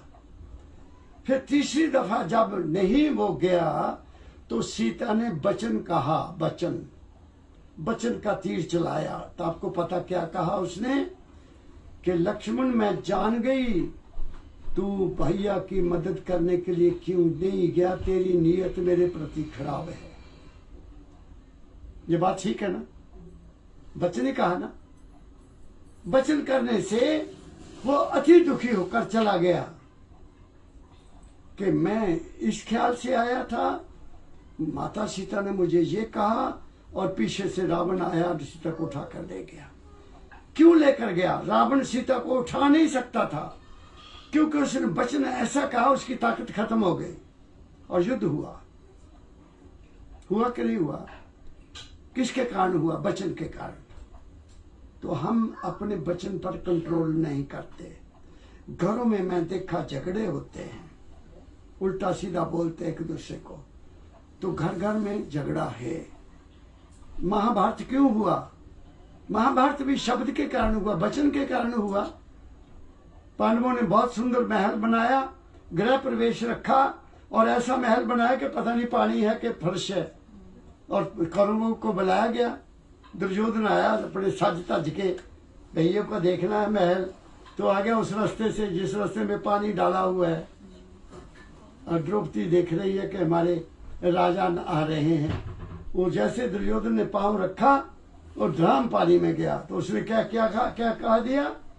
अंधे की औलाद अंधी। उसने सुन लिया और उसी वक्त उसने फैसला कर लिया कि मैं तेरे से बदला लूंगा। कर्म हुआ ना? वचन भी कर्म है, ख्याल भी कर्म है, और हाथों का कर्म तो फिर हमें जो करेंगे भरेंगे। उसकी कहानी है सदना, एक कसाई हुआ है सदना, शायद आप लोगों ने नाम नहीं सुना।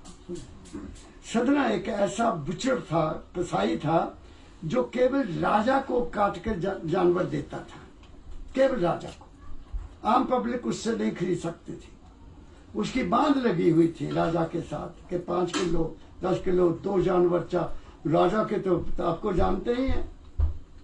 तो एक दिन क्या हुआ, लंगर खत्म हो गया, रात पड़ गई, तो जो पड़ोसी राजा था, दोस्त उसका, वो आ गया, 4-5 आदमी साथ। कहते यार जंगल में आए थे शिकार खेलने के लिए, आज मिला ही नहीं, ऐसे ही रह गए हम, तो सोचा चलो आपके पास रात काट करते हैं। खाना तो भाई खाएंगे। तो सदने कसाई को ऑर्डर दिया गया कि 5 आदमी आए हैं, राजन आए हैं, तो आप हमारे लिए उनके भोजन बनाने के लिए मांस भेजो। उसने तलवार अपनी उठाई, बाड़े में चला गया और सोचा कि 5 आदमी के लिए कितना चाहिए, 4-5 किलो ज्यादा चाहिए। मेरे बकरे तो बहुत बड़े बड़े हैं, अगर इसको रात को मैं मार दिया तो बाकी का माल तो खराब हो जाएगा, मेरा नुकसान हो जाएगा। राजे ने तो पैसे देने नहीं, राजे ने तो उतने पैसे देने जितना मैंने देना। सोचा, बड़ी अच्छी स्कीम सोची, इसकी एक टांग काट लेता हूं, टांग से काम चल जाएगा और ये पड़ा रहेगा, सुबह सिर काट दूंगा मैं। जैसे उसने उसकी टांग पकड़ी, ये लिखा है कि बकरा हंसा, वो पीछे हट गया। कहते बकरा बोला, हाँ मैं बोल रहा हूं, सदना बात सुन ले, ना जाने तू कब से मेरा गला काट रहा है और मैं तेरा गला काट रहा हूं। ये जन्म जन्म का हमारा साल है। तू बकरा बनता है, मैं आदमी बनता हूँ कसाई, तू कसाई बनता है तो मैं बकरा बन जाता हूँ। तो ऐसा ये चल रहा है। अब तू सोच ले, तू आज नया काम करेगा, जब मैं तेरी जगह आऊंगा तो मैं भी तेरी टांग ही काटूंगा। जैसे बकरे ने ये कहा, सदमे कसाई ने तलवार फेंक दी, तो राजा को कह दिया मैं आज से तेरे बकरे नहीं काटूंगा, संत बन गया। और उसकी वाणी गुरु ग्रंथ में है।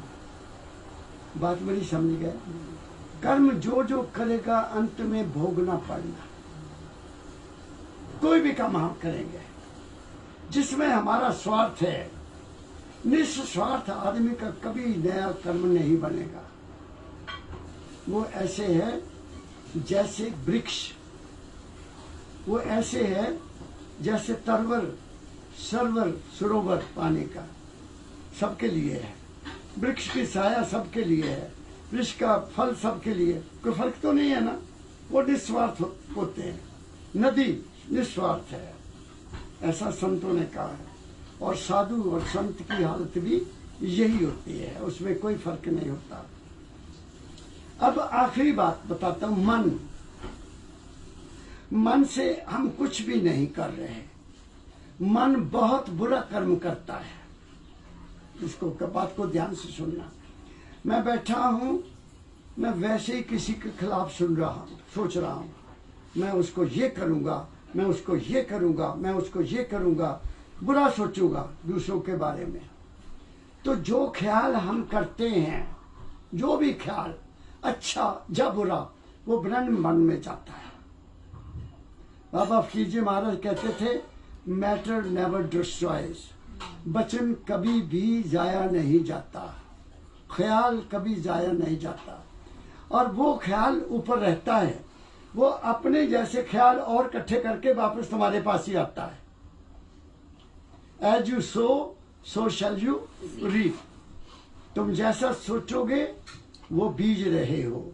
और ये ब्रह्मांड पूरी भूमि है, वो विचार वही रहते हैं और वक्त पर वापस आपके पास आएंगे। नेक विचार होंगे तो नेक आएंगे, बद विचार होंगे तो बद आएंगे। जैसा जैसा हमारा विचार वहां जाता है वो वापस हमारे पास आएगा। इसलिए जितने संतों ने वचन कहे हैं वो ब्रह्मांड में है, हम उनको सुन सकते हैं।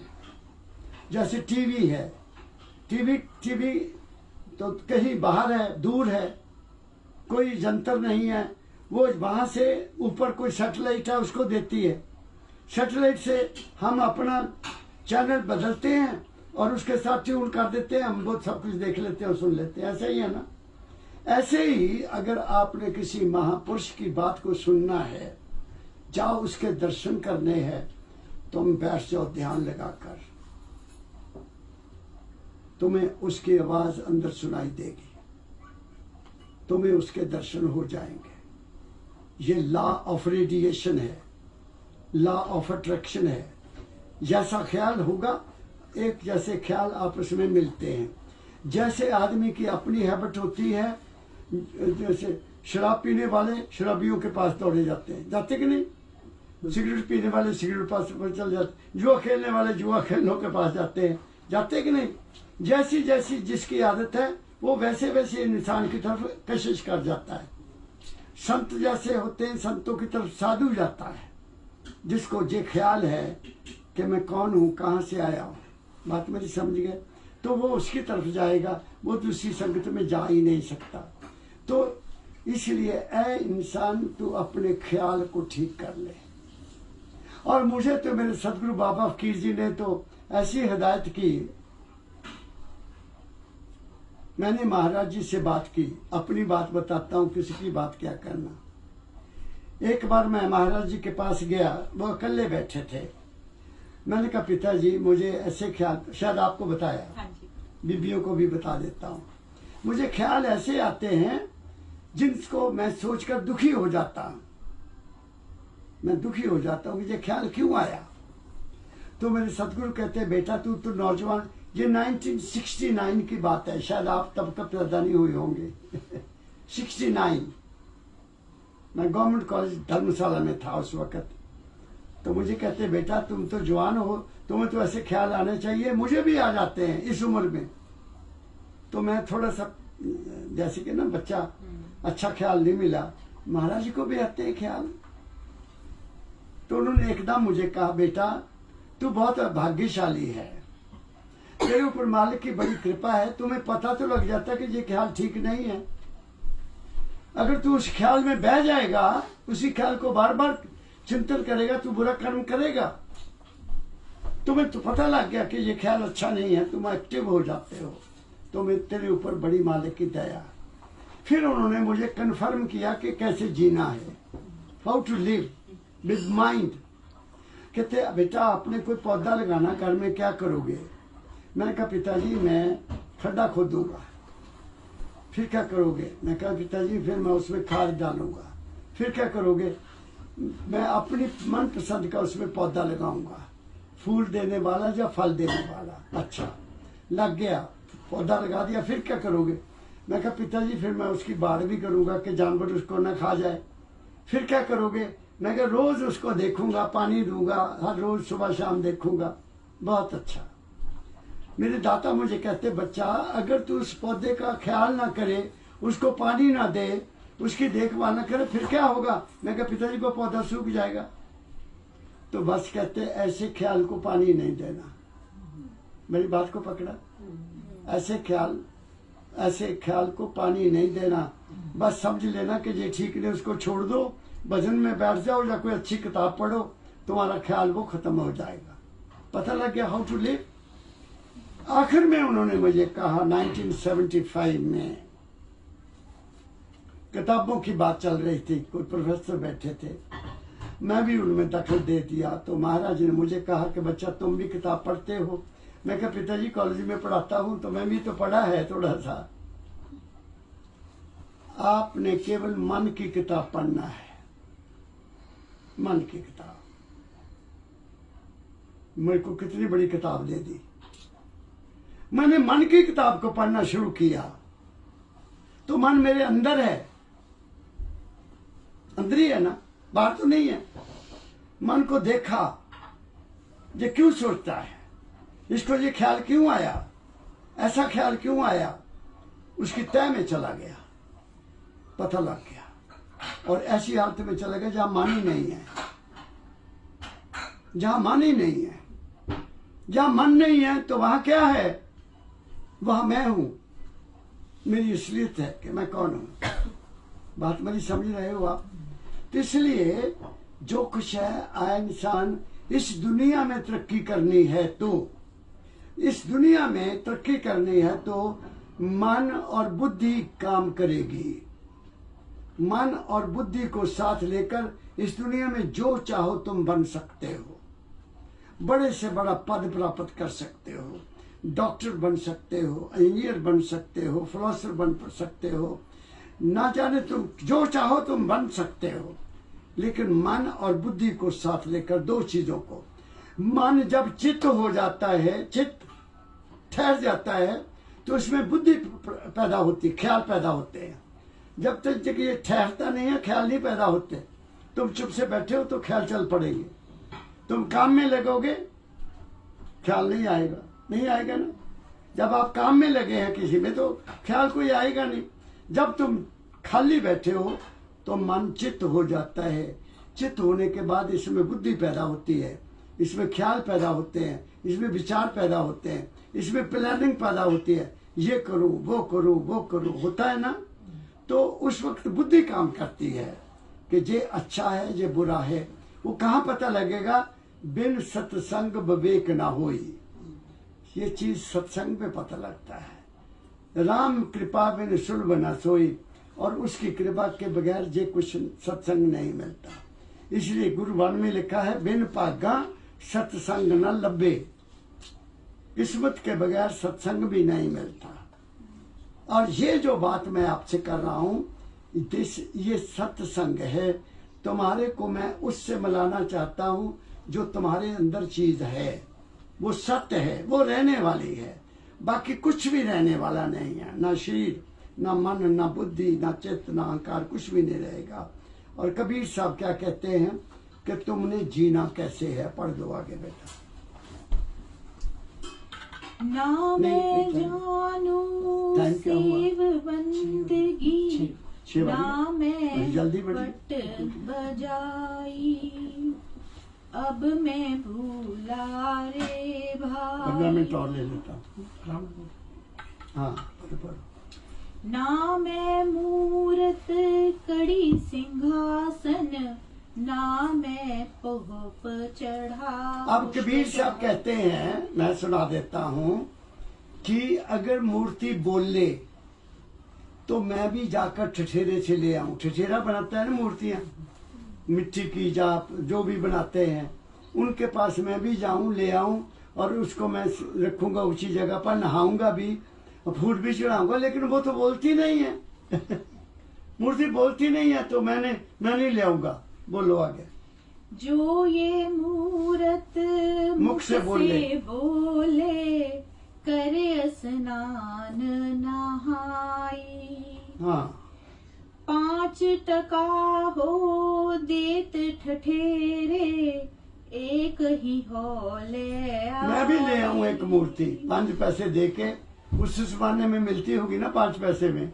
हाँ, ना हर रीज जप तप कीन्हे ना काया के वो मालिक जारे। जप तप से नहीं मिलने वाला, ना शरीर को तंग करने से वो मिलेगा कि भूख रख लेगी, भोजन नहीं पाना, जा राख लगा ली, जा कुछ स्वांग बना लिया, वो नहीं मिलेगा। कबीर साहब कहते हैं। ना हर रीजे धोती छाड़े ना पांचों के मार। वो कहते हैं ना, तो आम कहा जाता है ना कि ऐसे कपड़े पहनो, ये पहनो, कोई चदरों पर लिख लेता राम राम राम राम, मुंह में छुरी, बगल में छुरी, मुंह में राम राम, वो क्या फायदा। तो कहते हैं कपड़े में भी वो नहीं मिलेगा। ना 5 आम जो कहा जाता है सत्संगों में, कहा 5 बैरी है हमारे, काम क्रोध लोभ मोह अहंकार, ये झूठ बोलते हैं। 5 हमारी जिंदगी के गहने हैं, लेकिन हमें ये नहीं बताया जाता कि असल में वो क्या है। मैं बताता हूँ। काम क्रोध लोभ मोह। मोह होता है किसी चीज को अपना मान लेना, किसी भी चीज को अपना मान लेना, वो मोह है। अगर वो मोह में कोई दखल देगा तो तुम्हें क्रोध आएगा, आएगा कि नहीं। मोह को हमने किसी चीज को अपना मान लिया, दूसरा कहता है ये मेरी है, तो क्रोध हमें आएगा कि नहीं आएगा, तो तभी क्रोध आएगा। मोह। फिर लोभ। लोभ होता है ज्यादा से ज्यादा चीज को प्राप्त करना। लोभ को संतोष में बदल दो, लोभ को संतोष में बदल दो। सबसे बड़ा धन संतोष है। ये भी ले लो, ये भी ले लो, ये भी ले लो, ये भी ले लो, कोई फायदा नहीं। खाने तो 2 फुलके ही है ना, एक कपड़े पहनने हैं और एक सिर पर कपड़ा चाहिए और रोटी कमाने का साधन ठीक चाहिए, इससे ज्यादा क्या चाहिए। मैं तो कहता हूँ गाड़ियां भी मिले तो कोई हर्ज नहीं मैंने भी तो गाड़ी रखी है ना। जो हक लाल से मिले वो ले लो, जो बाकी नहीं तो लोभ भी खत्म हो जाएगा। कामना क्या है। काम को दुनिया ने गलत समझा। जेती मन की लालसा था, इसका नाम है काम सब कोई कहे, काम ना चीने कोई। जितनी मन की लालसा काम कहा वे सोए। कामना ये भी मिल जाए, ये भी मिल जाए, जब वो मिलता नहीं तो गुस्सा आता है, क्रोध आता है। बच्चे कहना नहीं मानते, क्रोध आता है। हम खुद को नहीं देखते कि हम क्या करते हैं, तो उनका रूप बदलना है, रूप समझना है। तो हमारी जिंदगी के गहने हैं। मोह को भी मैंने बता दिया, लोभ को भी मैंने बता दिया, काम को भी मैंने बता दिया। तो वो कैसे बुरे हैं? बुरे तो है ही नहीं। कामना नहीं है कि मैं कपड़े बदल लूं कपड़े बदलने पड़े। कामना ही है कि मेरे अच्छे कपड़े पे डालूं तो लोगों को अच्छा लगेगा, कामना है। मैं अच्छा खाऊं, कामना है। बाकी ऐसे ही अपने तमाशा बना दिया। काम क्रोध लोभ मोह का। क्रोध नहीं करोगे तो दुनिया के फुटबॉल बन जाओगे। कहीं कहीं आंख भी दिखानी पड़ती है। हर चीज के 5 रूप हैं, क्रोध के भी 5 रूप हैं। 5 क्रोध है ना। एक क्रोध ऐसा है कि आदमी गुस्सा आया किसी को मार ही दिया, वो सबसे बुरा क्रोध है। दूसरा क्रोध है कि मारा नहीं है, लठ मार दी, थप्पड़ मार दिया, वो दूसरा रूप है। तीसरा रूप है कि जबान से उसको कुछ बुरा भला कह दिया, वो भी क्रोध है। चौथा है कि आंख से आंख दिखा दी, फिर करेगा नहीं करूंगा, वो भी क्रोध है। बात समझ गए ना। ऐसे इनके 5 रूप हैं उनको 5 विकृतियां कहते हैं, 25 विकृतियां हैं, 5 ये 5 5 25, वो हमारे को डोमिनेट करती हैं। हमें उनको समझना है और जीवन हमारा अच्छा हो जाएगा। इसलिए कबीर साहब कहते हैं क्या, दाया राखी धर्म को पाले, जग से रहे। अब मैं बताता हूँ, अब मैं बता देता हूँ। वो कहते हैं कि मैं कुछ नहीं करता, ना मैं मंदिर जाता हूँ, ना मैं घंटी बजाता हूँ, ना मैं मूर्ति पहनता हूँ, ना मैं काम क्रोध मोह को छोड़ा है, और ना ही मैं धोती पहनता हूँ। और मैं क्या करता हूँ, जो मुझे पता लगा वो उन्होंने बताया, वो इंसानियत है। क्या कहा, दया राख धर्म को पाले, जग से रहे उदासी। ये धर्म है। धर्म मीन ड्यूटी। धर्म का मतलब है ड्यूटी। पुत्र के रूप में माता पिता के प्रति, पति के रूप में पत्नी के प्रति, भाई के रूप में बहन के प्रति, ये ड्यूटी है। अगर इंसान ये अपनी ड्यूटी नहीं करेगा तो वो अपने टीचे पर नहीं पहुंचेगा। इसलिए बाबा फकीर कहा करते थे, चैरिटी बिगिंस एट होम। अपने घर से, घर को संभालो पहले, अपने घर में ड्यूटी को पूरा करो। अगर तुम मंदिर में जाते हो, पैसे चढ़ाते हो, ये करते हो, वो तुम्हारा काम नहीं देगा। जो बेटा बाप के 50 पाँव के हाथ लगाता है, या माँ को हाथ लगाता है, उनको भगवान सब कुछ देता है। मेरे पास फिरोजपुर से एक लड़का तो लड़की आए, पति पत्नी आके बैठ गए। अभी सत्संग शुरू नहीं हुआ था। मैं कहा बच्चों कैसे है? बाबा जी प्रसाद लेना। मैं समझ गया। मैं क्या, प्रसाद सत्संग के बाद मिलेगा। तो वो सत्संग के बाद आ गए, बैठ गए। मैंने कहा बेटी आपके सास है?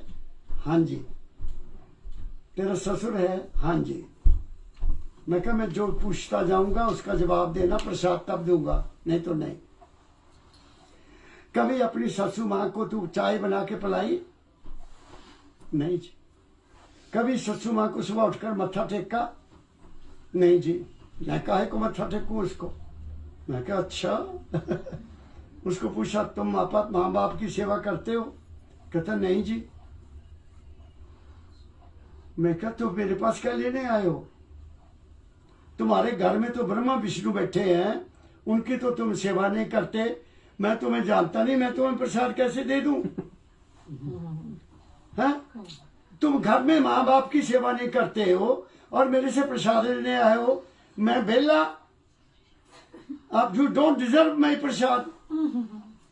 बताओ, मेरे से प्रॉमिस करो कि तुम माँ की सुबह उठकर पैर छुओगी और उनको चाय बना के खिलाओगी, उनके कपड़े बदलोगी, उनके कपड़े धोगी, उनको रोटी खिलाओगी, तू खिलाएगी? चुप। तू बोल काका तेरा की हाल है? असी तो नहीं जी, सुन कर सकते कुछ भी। मैं क्या उठ जाओ और दरवाजा जाना रास्ता, निकल जाओ। मेरे पास कुछ नहीं आपके लिए, मेरे पास नहीं कुछ भी। तो जो घर में सब कुछ है तो बाहर क्या ढूंढे? माँ बाप की सेवा ने की, बाहर लंगर लगाया, क्या फायदा? घर में माँ बैठी है, देवी के दर्शन करने चले गए, वो तो बोलती भी नहीं है। वहां तो बामना ने कहना इन्हें पैसे रख लो जी, बस हो जाओ आगे तुरो, उसने बात नहीं करने देनी। दया राख धर्म को पाले, जग से रहे उदासी। और ये समझे कि मैं जहाँ अपना कर्म पूरा करने आया हूँ, मेरी ड्यूटी है माता पिता के प्रति, पत्नी के प्रति, भाइयों के प्रति, रिश्तेदारों के प्रति, देश के प्रति, परिवार, शहर के प्रति, जहाँ मैं रहता, वो ड्यूटी पूरी करो तो फिर तुम्हारा कल्याण हो जाए। एक बात पहले ये कही। फिर दूसरी बात कही, अपना साजीव सबको जाने, तप आवे अविनाशी। वो जो कभी नाश नहीं होने वाला, वो किसको मिलेगा? जो सबको अपने जैसा समझता है कि सब में वही है, पुनीत में भी वही है जो मेरे में है। जल में राम, थल में राम, है भी राम, हो भी राम। वे वो राम नहीं है दशरथ वाला राम जिसके पीछे दुनिया लड़ रही है, वो राम नहीं है। वो तो पैदा हुआ और मर गया, जैसे हम पैदा हुए वो भी मर गया। मेरी बात समझ गए? नानक सो क्यों सिमरे नानका जो जम्मे थे मर जाए, ये कहा गुरुओं ने। सोई सिमरो नानका जो जल थल रहा समाए। एक राम दशरथ का बेटा, एक राम घटघट में बैठा, एक राम का सकल पसारा, एक राम इन सबसे न्यारा। वो जो सबसे न्यारा है उसकी अंश हमारे अंदर है, उस राम की नहीं जिसके पीछे लोड लड़ रहे हैं, वो हमारे अंदर है। जब हमारा उससे प्यार हो जाएगा तो दुनिया हमें स्वप्न नजर आएगी। दुनिया सपना है और कुछ भी नहीं। क्या कहा मैंने? वो कहते हैं अपना स्या जीव सबको जाने तब पावे वराशी। फिर अगली लाइन में आखिर में कह दिया, सहे कुछ शब्द बाद को त्यागे छाड़े गर्भ गमाना। किसी ने बुरा कह दिया, सहन कर लिया, वाद विवाद नहीं करता वो आदमी कि मैं बड़ा, बात समझ गए? वो वाद विवाद नहीं करता। सहे कुछ शब्द बाद को त्यागे छाड़े गर्भ गुमाना। वो किसी चीज का गर्व भी नहीं करता कि मेरा ए है जी, मेरा ए है जी, मेरा ए है। किसका कौन है, क्या है, क्या नहीं, कुछ भी नहीं। जब तक हम यहाँ हैं सब मेरे हैं। जब तक मैं यहाँ हूं, इस शरीर में हूं, सब मेरे हैं। जब मैं जाऊंगा मेरा कोई भी नहीं। यह है जिंदगी का। सहे कुछ शब्द बाद को त्यागे छाड़े गर्भ गुमाना। कहे कबीर ताहे को मिली है कौन? सतनाम। सतनाम ताहे को मिलिए कहे कबीर सुजाना। कबीर साहब कहते हैं वो सतनाम, वो मालिक, वो अल्लाह, वो वाहेगुरु, वो राम जिसके नाम से तुम उस भगवान को मानते हो, वो तुम्हें तब मिलेगा जब तुम इस रूट पर चलोगे। क्या कहा मैंने? और मेरे दाता दयाल महर्षि शिवरत लाल ने आखिर में कह दिया, वो मैं आपको सुना देता हूँ। वो कहते हैं, ऐ मेरे प्यारे भाई देखो संभल के चलना, दुनिया में कैसे जीना। ऐ मेरे प्यारे भाई देखो संभल के चलना, खोटे कर्म न करना, खोटी ना बात कहना। खोटे कर्म न करना, खोटी ना बात कहना। मारोगे घर किसी को फिर दुख पड़ेगा सहना। किसी को मारोगे दुख पड़ेगा सहना। वो कहते फिर आगे क्या कहते हैं? कौलो ख्याल कर्तव्य, तीन शब्द है, मन वचन और कर्म। कौलो ख्याल कर्तव्य दरिया से है मशावा। मन के ख्याल वचन और कर्म इतनी जल्दी से होते हैं जैसे दरिया का पानी बहता है। कौलो ख्याल कर्तव्य दरिया से है मशावा। तुम देखना ने इनकी लहरों में बह के बहना, कहीं उसमें बह ना जाना। ख्याल आया उसमें बह गए, कर्म किया एकदम कर लिया, सोचा ही नहीं कि मुझे करना चाहिए कि नहीं। कौलो ख्याल कर्तव्य दरिया से है मशाबा। तुम देखना ना इनकी लहरों में बह के बहना। फिर कहते हैं मन इंद्रियों पे भाई जब्त रखना तुम बराबर। मन इंद्रियों पे भाई जब्त रखना तुम बराबर। कंट्रोल, मन पर भी, इंद्रियों पर भी, आंखों पर भी कंट्रोल, कानों पर भी कंट्रोल, जबान पर भी कंट्रोल। यही है ना इंद्रियां हमारी खास। देखते हैं आंख, यही आंख बाबा फकीर कहते थे, यही आंख माता को देखती है, यही आंख पत्नी को देखती है, यही आंख अपनी बहन को देखती है। कोई फर्क नहीं होता, माँ को माँ समझता है, बहन को बहन समझता है, औरत को अपनी औरत समझ। जब किसी और औरत को समझता है तो यदि नजरें बदल जाती है, वो पाप हो गया, वो पाप हो गया। ये कहते हैं दाता दयाल, मन इंद्रियों पर भाई जब्त रखना तुम बराबर। जाबत खुश जाबत बने रहोगे, खुशहाल होके जीना। अंत में उन्होंने कह दिया, अपनी निशस्त रखना तुम आत्मा पे हरदम। अपना ख्याल, निशस्त और निशाना, अपना ख्याल हमेशा अपने ऊपर रखना। हुआ माई, मैं कौन हूं, कहां से आया, कहां जाना है, ये तीन क्वेश्चन अपने अंदर रखना। अपनी निशस्त रखना तुम आत्मा पे हरदम। आत्म स्वरूप बनकर संसार में विचरना और संसार में तरक्की करना, खूब खूब तरक्की करना। जितनी भी तरक्की कर सकता कर ले, तू कामयाब हो जाएगा। तो इन्हीं शब्दों के साथ आप लोग आए हैं, मैं आपका धन्यवाद करता हूँ। पुनीत का और बेटी नताशा का शुक्रिया अदा करता हूँ कि आप लोगों के दर्शन मुझे इन बच्चों ने करा दिए, नहीं तो मैं यह कमरे में बंद बैठा था। बात समझ गया कि नहीं? तो आप सुखी रहो, आपके परिवार सुखी रहे, बच्चों को अच्छे ख्याल दो। हमारी प्रॉपर्टी बच्चे हैं, बिल्डिंगें नहीं। बच्चे अच्छे होंगे तो बिल्डिंगों को और ज्यादा बना लेंगे, बच्चे अच्छे होंगे तो प्रॉपर्टियां और खरीद लेंगे, बच्चे अच्छे होंगे तो तुम्हारा नाम रोशन करेंगे। बात मेरी समझ रहे हो? तो बच्चों को ध्यान दो, वो ही हमारी प्रॉपर्टी है। आज हमारे देश में जो हमारे बच्चे हैं वो बहुत गुमराह हो रहे हैं। पंजाब में तो बुरा ही हाल है, यहाँ तो मैं फिर भी समझता हूँ कोई डिसिप्लिन है, कोई लॉ का भी डर है, लेकिन हमारे देश में नीचे तो माल की रखा है। मैं बाबा फकीर की शिक्षा आपके पास लेकर आया हूँ। हो सकता है मेरे जबान से कोई ऐसा शब्द निकला हो जो आपको अच्छा ना लगे हो, कोई फायदा नहीं, कुछ भी करने का फायदा नहीं। फायदा है केवल अपने अंदर प्रार्थना किया करो, जो मांगोगे मालिक देगा। आदमी से क्या मांगना, उससे मांगो, पर मांगो सबके लिए, अपने लिए नहीं। सबका भला तो तुम्हारा भला भी होगा। एक इब्राहिमी संत हुए हैं इस्लाम धर्म में, वो जनता की सेवा करते थे, गरीबों की सेवा करते थे, बड़ा धनी था लोगों। तो एक दिन फरिश्ता आया, तो फरिश्ता कुछ लिख रहा है, तो इब्राहिम ने उनको, सलाम साहब आप कौन हैं, क्या कर रहे हैं? कहते मैं खुदा का फरिश्ता हूं। क्या कर रहे हैं आप? मैं वो नाम लिख रहा हूं जो मालिक की सेवा करते हैं, उनके नाम लिख रहा हूं जो मालिक को याद करते हैं। अच्छा, कहते महाराज मेरा भी नाम कही है।